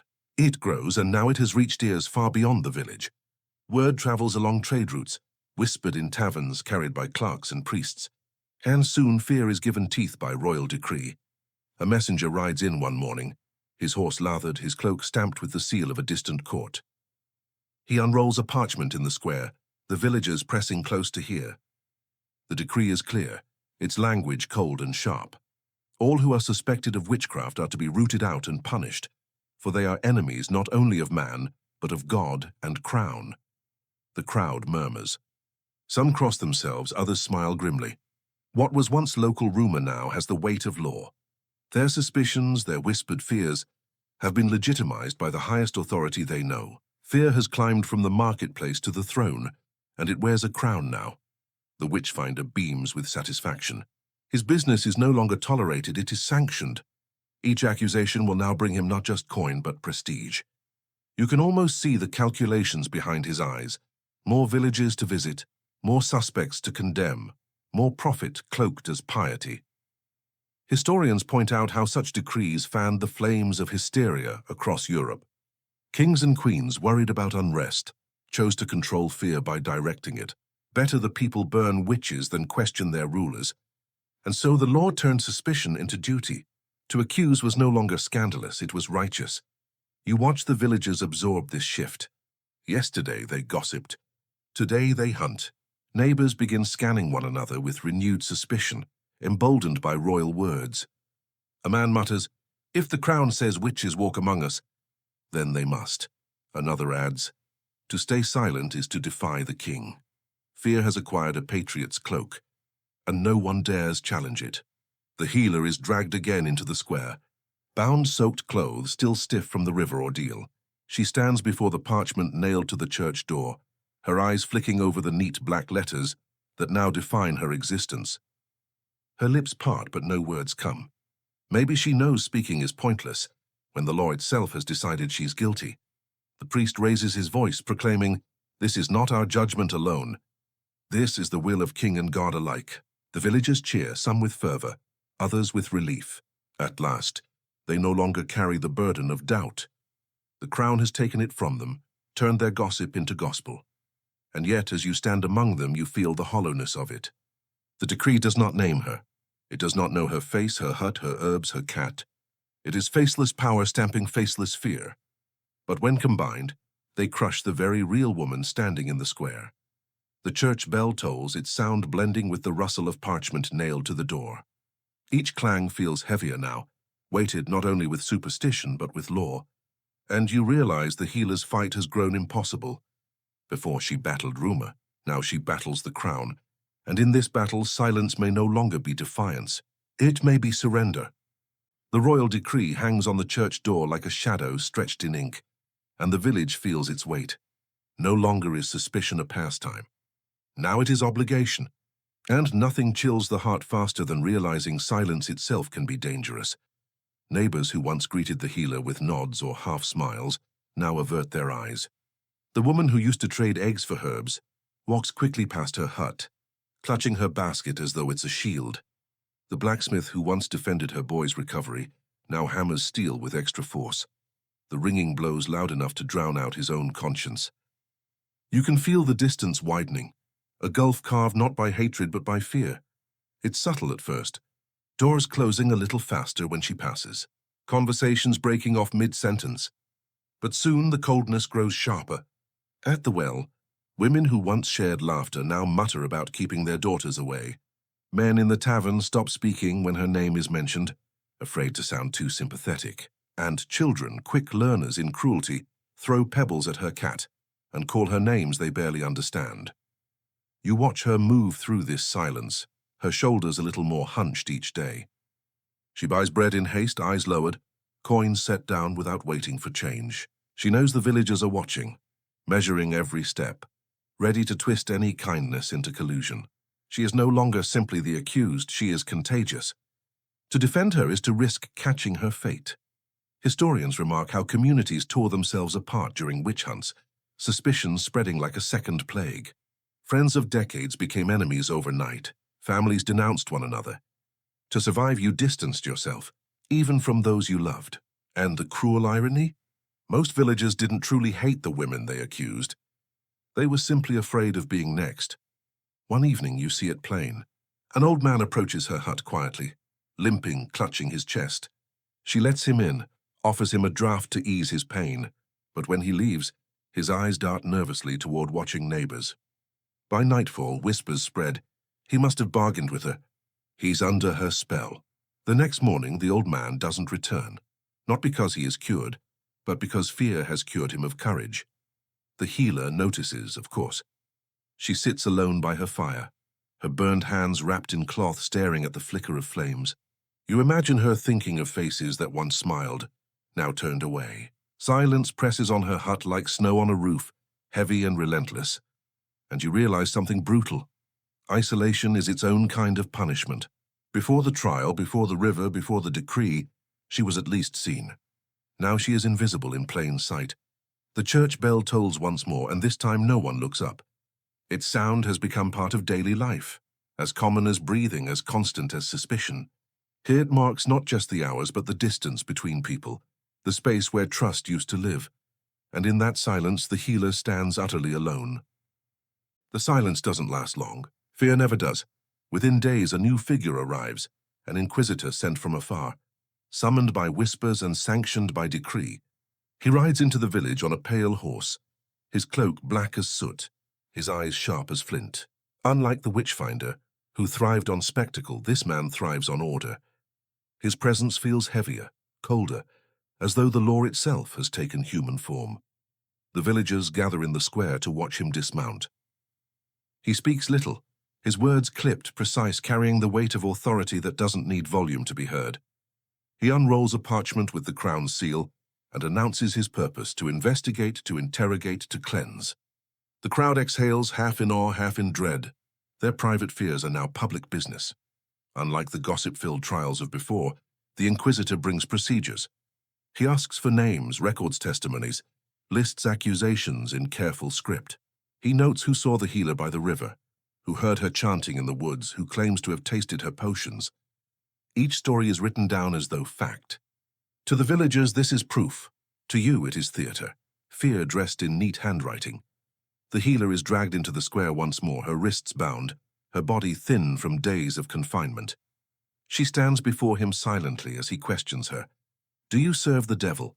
Do you keep his book? Do you meet with others under the moon? Her answers are simple. No, no, no. But to the Inquisitor, denial is as suspicious as confession. After all, why would the guilty ever admit? Historians often note how Inquisitors were less interested in truth than in conformity.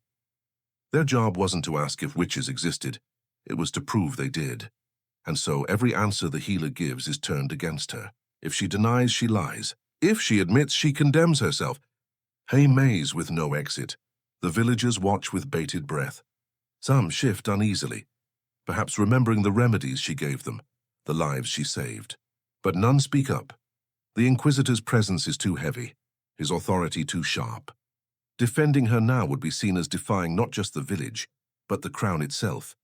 The Inquisitor orders her hut searched again. This time the men don't merely scatter her herbs, they burn them. Bundles of sage, jars of honey, dried roots collected over years, all thrown into flames. Smoke billows thick and bitter. The scent of medicine turned into accusation. The villagers cheer, though some cough at the acrid haze. Knowledge itself is being erased, one bundle at a time. The healer watches, her face unreadable. You wonder if she feels grief, anger, or simply resignation. To lose her hut is to lose her history, her legacy. But here memory is dangerous and fire is safer than truth. That night the Inquisitor sets up in the church, transforming it into a courtroom. The altar becomes a bench, the pews a gallery for villagers eager to testify. Each accusation, no matter how small, is recorded. A spoiled loaf of bread, a cow that kicked its pail, a nightmare of dark figures at the window, all tallied as evidence, and through it all, the healer remains silent. Not defiant, not pleading, just silent. Her quiet unnerves them more than screams ever could.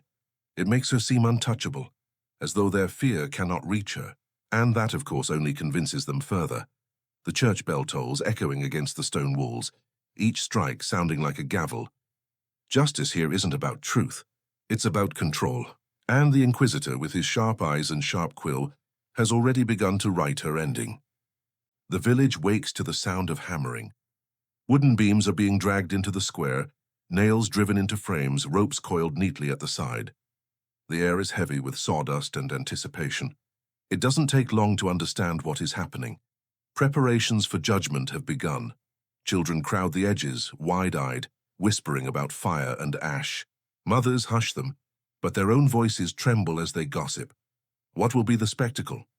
A hanging? A pyre? Perhaps even the dreaded wheel they've heard about from other towns. The men build briskly, eager to finish, eager to see the story reach its conclusion. The Inquisitor oversees it all with calm efficiency. His quill scratches across parchment as he drafts the final proclamation. To him this is not murder but procedure, not blood but justice written in tidy ink. He speaks to the villagers of righteousness, of cleansing the land, of duty to God and crown. They nod, half out of fear, half out of relief. An ending, finally. The healer watches from her cell window, her face pale in the dim light. Her body is thin, her hands scarred, but her eyes remain steady. You wonder what she feels, fear, anger, or simply exhaustion. Perhaps all of them at once.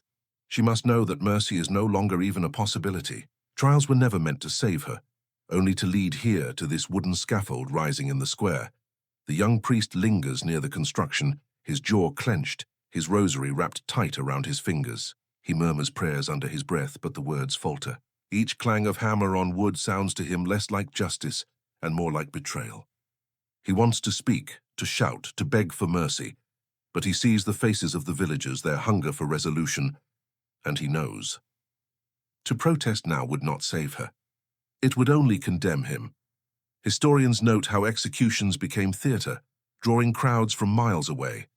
For people starved of distraction, the burning of a witch was a grim carnival. Bread sellers set up stalls, children perched on shoulders, songs and chants mingled with prayers. It was equal parts horror and entertainment. By evening, the structure is complete. A tall stake stands in the center, the wood stacked neatly at its base. The sight is chilling, yet the villagers gaze at it with something close to pride. They have built a monument not to justice, but to fear. The healer is led out briefly, her steps slow, her face unreadable. She is forced to stand before the stake, to look at it. The Inquisitor reads aloud her list of charges: sorcery, blasphemy, conspiracy with the devil. the usual litany dressed in solemn tones. Each word strikes like a nail in her coffin. The villagers murmur approval, though unease ripples quietly at the edges. For a fleeting moment, some see her not as a monster but as a woman. But the moment passes. Fear is louder than pity. She says nothing, only lifts her head, eyes scanning the crowd as if memorizing every face. Perhaps she is taking her final measure of them, or perhaps she is silently daring them to look her in the eye as they condemn her. Few do. Most glance away, ashamed yet unwilling to stop. The church bell tolls as the sun sets, each clang rolling over the rooftops like a funeral drum. The scaffold stands ready, silhouetted against the reddening sky. Tomorrow, the villagers whisper, will be the end. And you realize with a chill that the story is not about whether she is guilty. It never was. The story is about whether the villagers will let themselves believe she is innocent, and you already know the answer. The scaffold waits in the square like a beast with its mouth open, and the village spends the night before the execution, wrapped in a restless hush. It isn't celebration, not really. It's something heavier, a vigil laced with dread.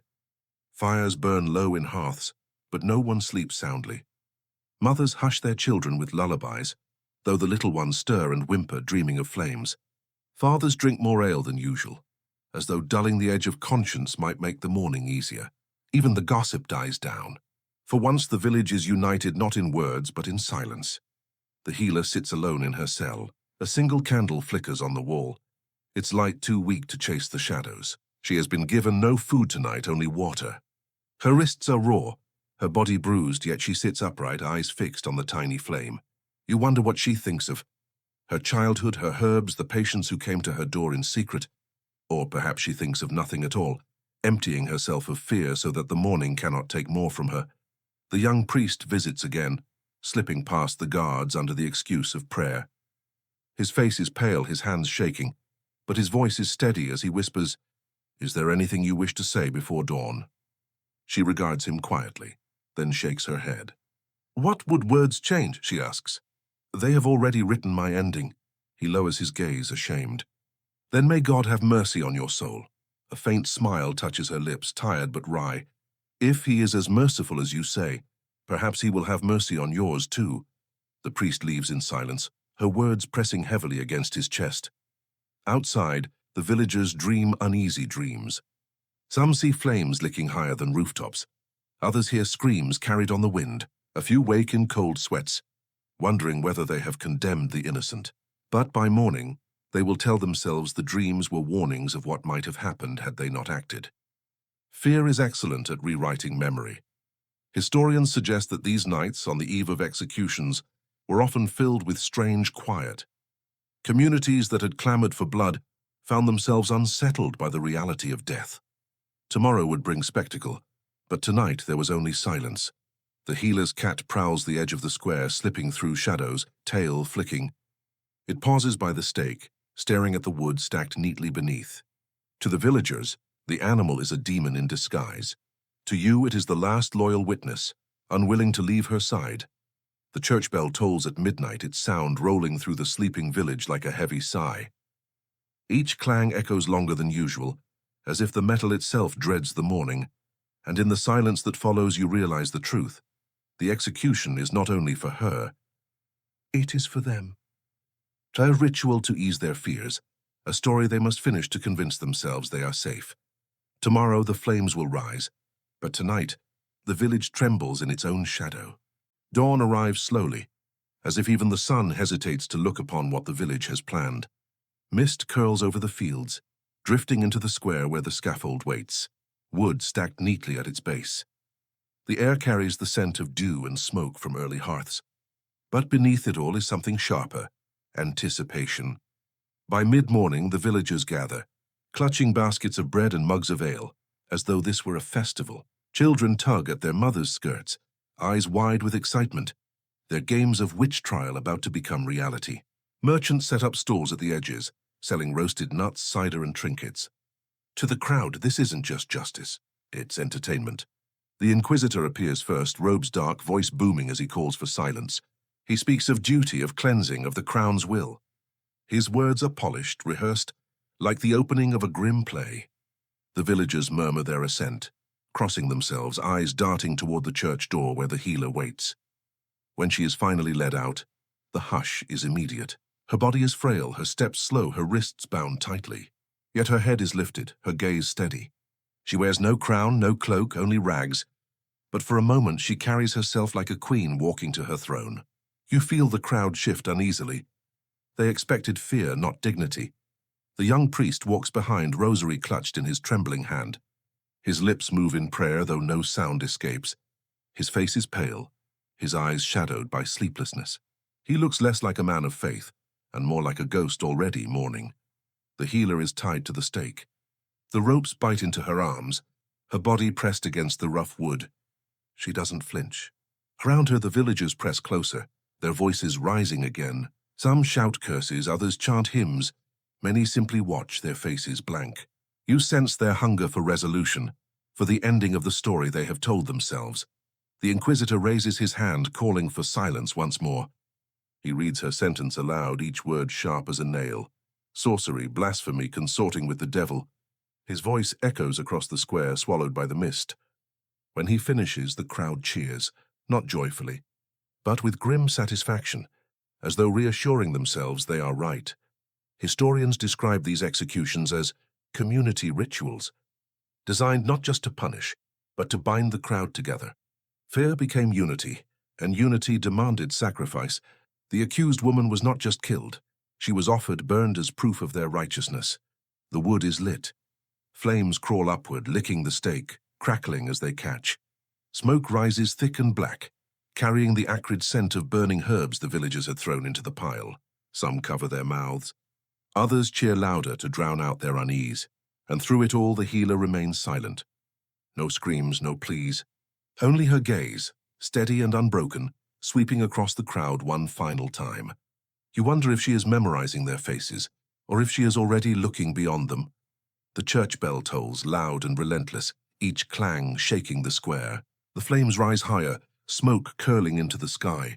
The villagers chant prayers, their voices ragged, desperate to convince themselves this is holy. Yet beneath the noise you feel it, the unease, the doubt, the knowledge buried deep in their hearts that this might not be justice at all.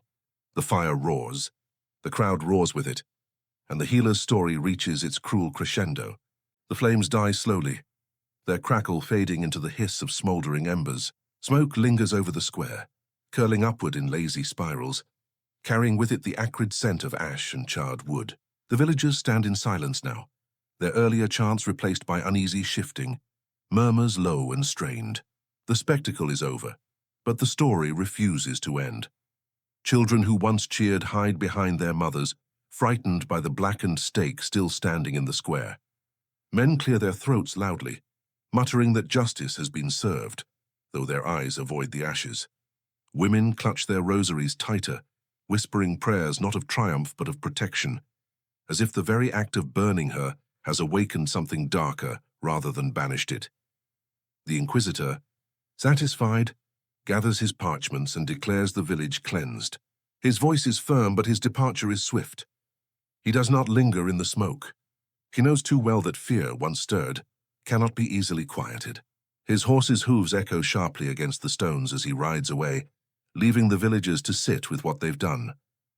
The young priest lingers. His face is pale, his eyes hollow, his rosary wrapped so tightly around his fingers that the beads leave indentations in his skin. He whispers prayers for her soul, though his voice cracks with doubt. For the first time, he wonders if the greater sin lies not in her herbs but in their fire. That night the square is eerily quiet. No laughter from the tavern, no gossip at the well. Only the faint creak of wood, as the wind stirs the remains of the scaffold. Some villagers claim they see shadows flicker near the stake, that they hear whispers in the smoke. Others swear the healer's cat still prowls nearby, its eyes glinting like embers. Its presence a reminder that not everything burns. Historians suggest that executions often left communities haunted, not by spirits, but by conscience.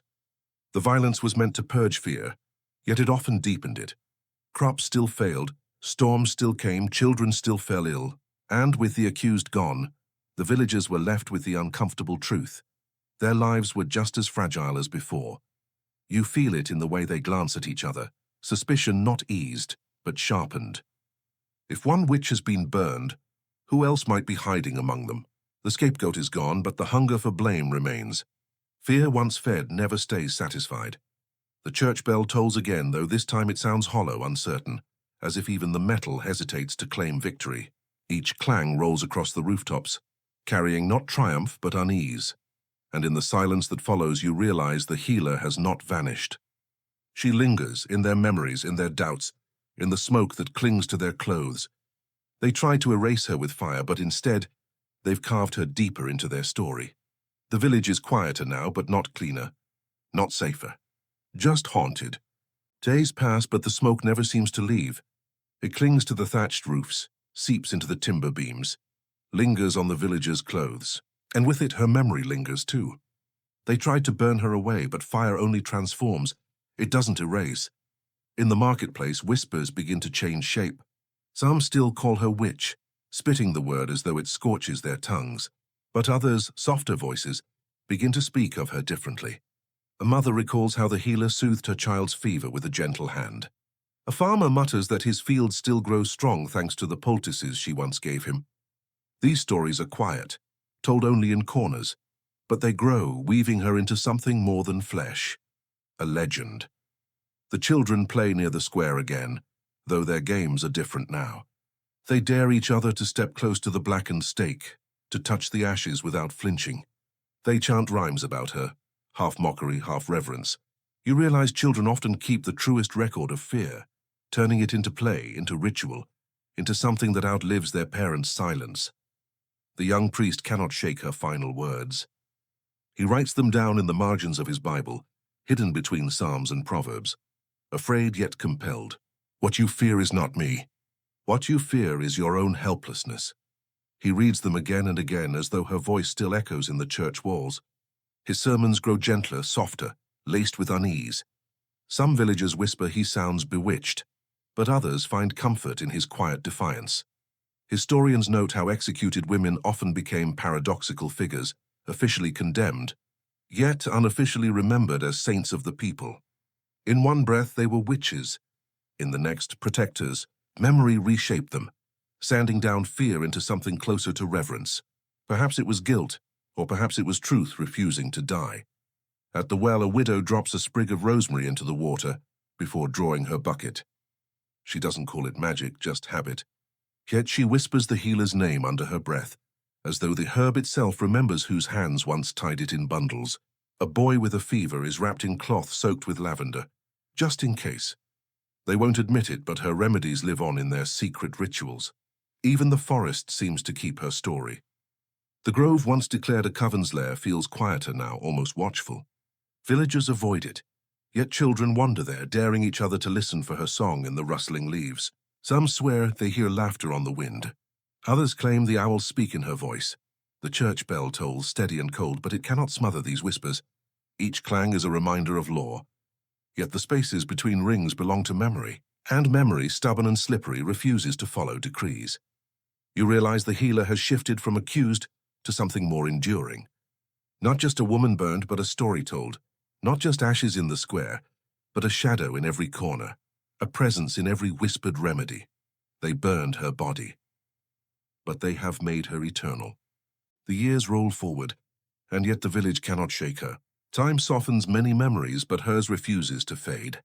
Instead, it changes shape, slipping from fact into folklore.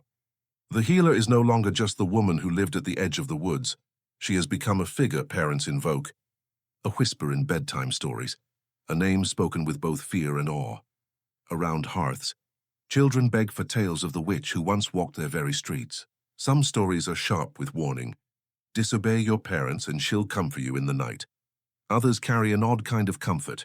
Fall ill and her spirit will still bring herbs to your dreams. The line between curse and blessing blurs just as it did in life. In the marketplace, the details grow stranger with each retelling. One man swears she commanded storms. Another insists she could change shape, slipping into the form of a raven. A woman mutters that her ashes still glow at midnight, proof that the fire never truly went out. Each story contradicts the last, but no one seems to care. The truth is irrelevant.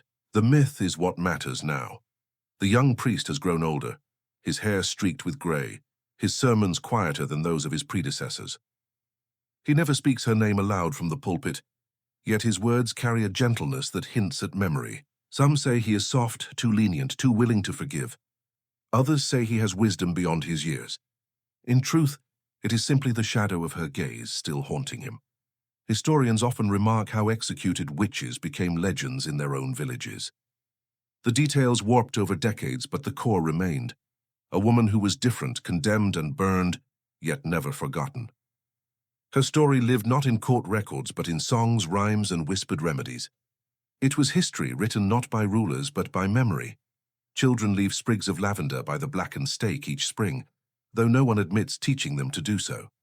Women still tie rosemary bundles to their doors, calling it tradition, not witchcraft.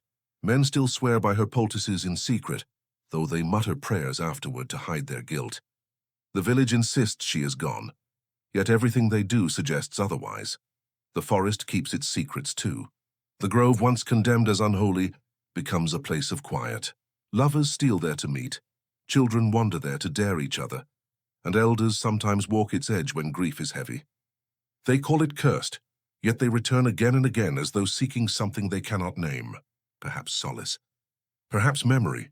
The church bell still tolls, but to new generations its sound feels different. Not a call to judgment, but a backdrop to the stories that now define their nights. Each clang echoes against the myth they've created, a reminder that fear can burn a body, but never silence a story. And so, the healer's tale drifts further from truth, further into legend. She is no longer entirely theirs, nor entirely human. She has become something larger, part warning, part protector, part shadow that lingers in every flame. The villagers think they buried her in fire. Instead, they raised her into myth. The story does not stay in the village. Travelers carry it outward, peddlers with carts of spices, pilgrims stopping for water, minstrels seeking new verses to sing. What began as rumor in one square becomes legend on distant roads. And with each retelling, the healer grows larger, stranger, less human. In one town, she becomes the Witch of Ashes, a figure who rises from fire unburned, her eyes glowing like coals.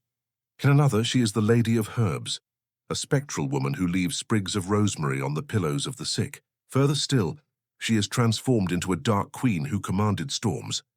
Her whispers carried in the thunder. The same woman. 3 stories, 3 masks, none resembling the tired healer who once stirred a pot by candlelight. Minstrels sing of her in taverns, their ballads both warning and entertainment. Beware the witch who heals, they croon, for kindness may yet kill. Crowds laugh uneasily, raising their cups. Children recite her tale on long walks, daring each other to shout her name in the woods. To them she is a game, not a tragedy. The villagers who once knew her hear these stories with unease. Some bristle, muttering that outsiders twist the truth. Others lean into the myth, adding details to make their village sound more important. I saw her float on the river with my own eyes, one boasts in a distant market. Another claims, her cat vanished in smoke the night she burned. They embroider memory until it no longer belongs to them. Historians note this transformation again and again. How real women, once flesh and grief and silence, became legends shaped by distance. The less truth remembered, the more powerful the myth. And myths travel better than facts. The young priest, older now and weary, listens to these tales when he travels beyond the village. He says nothing, though his jaw tightens. He remembers the real woman, the raw hands, the steady gaze, the words that still haunt him. You fear your own helplessness. Hearing her twisted into monster or saint feels like betrayal. Yet he also knows this is how memory works. The truth belongs to no one now. Even the forest groves beyond the village are renamed in her honor. Travelers speak of the witch's clearing, the stone of shadows, the ash tree that never dies. Nature itself becomes her monument, though she never sought such grandeur. And still, in the square where she was burned, the villagers live their quiet lives. Crops fail, storms rage, children fall sick. Nothing has truly changed. But when misfortune strikes, they whisper her name, not as accusation now, but as explanation. As if invoking her keeps chaos from feeling random. The church bell tolls each morning, its sound swallowed by the rhythm of daily life. To the villagers, it marks time. To you, it feels like an echo of her story spreading further, carried on each clang like a wave rolling outward. The healer is gone, yet she is everywhere. A ghost in song, a shadow in story, a lesson carved into the fabric of villages that never knew her face. They thought they burned her to end the tale. Instead, they lit a torch that others carried into the world. Generations pass, and the healer's name dissolves into smoke. The children of those who watched her burn grow old, then die, and with them the last memories of her face. What remains are fragments, scraps of rumor, twisted tales, fireside warnings. The woman herself is gone. Only the myth survives. By now, no one can agree on who she was. Some say she was young and beautiful, cursed with eyes that gleamed too brightly. Others insist she was ancient, a crone who lived for centuries, whispering secrets into the roots of trees. A few even claim she was never human at all, but a spirit who slipped into flesh for a time, only to be revealed and destroyed. Her story is retold in pieces. A grandmother warns her grandchildren never to wander too close to the woods. The witch will take you if you stray. A mother whispers over a sick child. Rest now, the Lady of Herbs will bring healing in your dreams. Children dare each other to visit the blackened stake, long since rotted into the ground, poking the earth as if they might stir her ashes. The truth has crumbled, replaced by tales that serve whatever fear or comfort the teller requires. Historians searching centuries later would find only contradictions. Some records declare her guilty, her confession neat on the page. Others hint at doubt, at villagers uneasy in their silence. But none can capture her voice, her weary smile, her steady gaze. Those belong only to memory, and memory has been devoured by legend. The young priest, long gone now, leaves behind his Bible, its margins scribbled with words he never dared preach. When scholars discover it, they puzzle over the strange notes, snatches of phrases about mercy, helplessness, truth twisted into fear. Some dismiss them as ramblings. Others wonder if they were the last testimony of a man who dared pity the condemned. His quiet doubt becomes its own ghost, haunting the story alongside hers. Meanwhile, the villagers move on. The scaffold rots, the square fills with new markets. The fields rise and fall with harvests. But still, when storms crack the sky or when sickness spreads, the healer's name slips once more from lips, softer now, almost reverent. She is curse and cure, demon and saint, myth and memory tangled together. And that is the cruel truth. They tried to silence her with fire, yet in burning her, they made her eternal. The woman is lost, but the story survives, and in time story is all that matters. The church bell tolls as always, its sound no longer tied to her, yet you cannot help but hear her in its echo. Each clang feels like a heartbeat, faint but steady, reminding you that even ashes can whisper. Centuries turn like pages, and the healer is no longer remembered as a woman at all. She becomes an archetype, a mask passed from story to story, stitched into the fabric of culture like a thread that refuses to snap.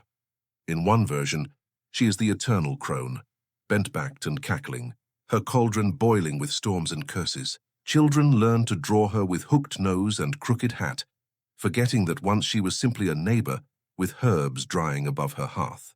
In another version, she is softened into a wise woman, a shadowy saint who heals the faithful in secret, slipping through dreams to whisper remedies in the ears of the desperate. And in still other tales, she is something grander, an embodiment of rebellion, a figure who stood against men, kings, and priests. Her fire becomes not her ending, but her weapon. She rises from it untouched, her flames licking at the edges of injustice itself. To rebels, she is a banner. To rulers, a warning. To poets, a muse. The villagers who once built the scaffold are dust now, their names forgotten, their houses replaced by newer ones. But her story, distorted, reshaped, magnified, still lives on the tongues of their descendants. They no longer agree on details.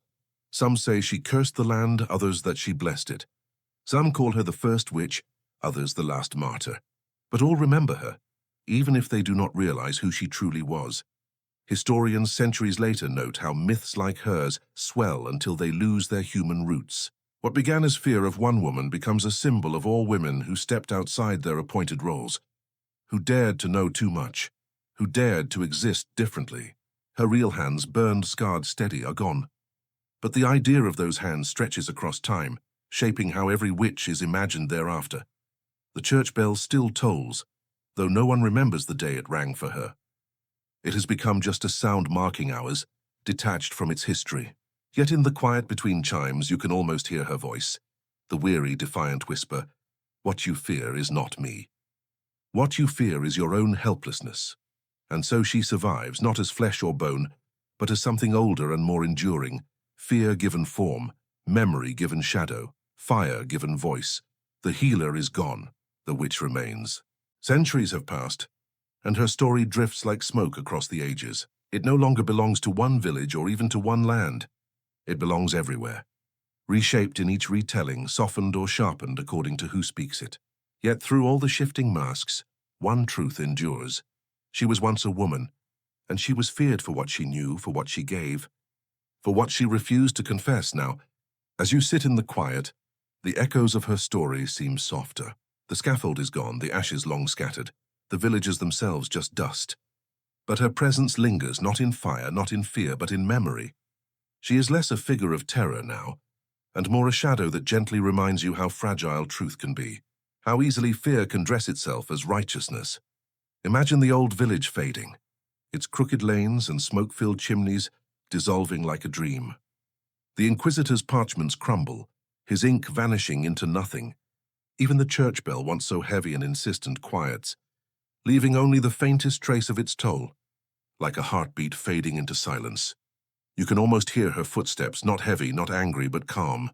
You picture her walking into the forest, herbs bundled under her arm, the night breeze brushing her hair. There is no fire here, no rope, no accusations, only the hush of leaves, the soft coo of an owl, the steady rhythm of life carrying on. Perhaps she never truly left.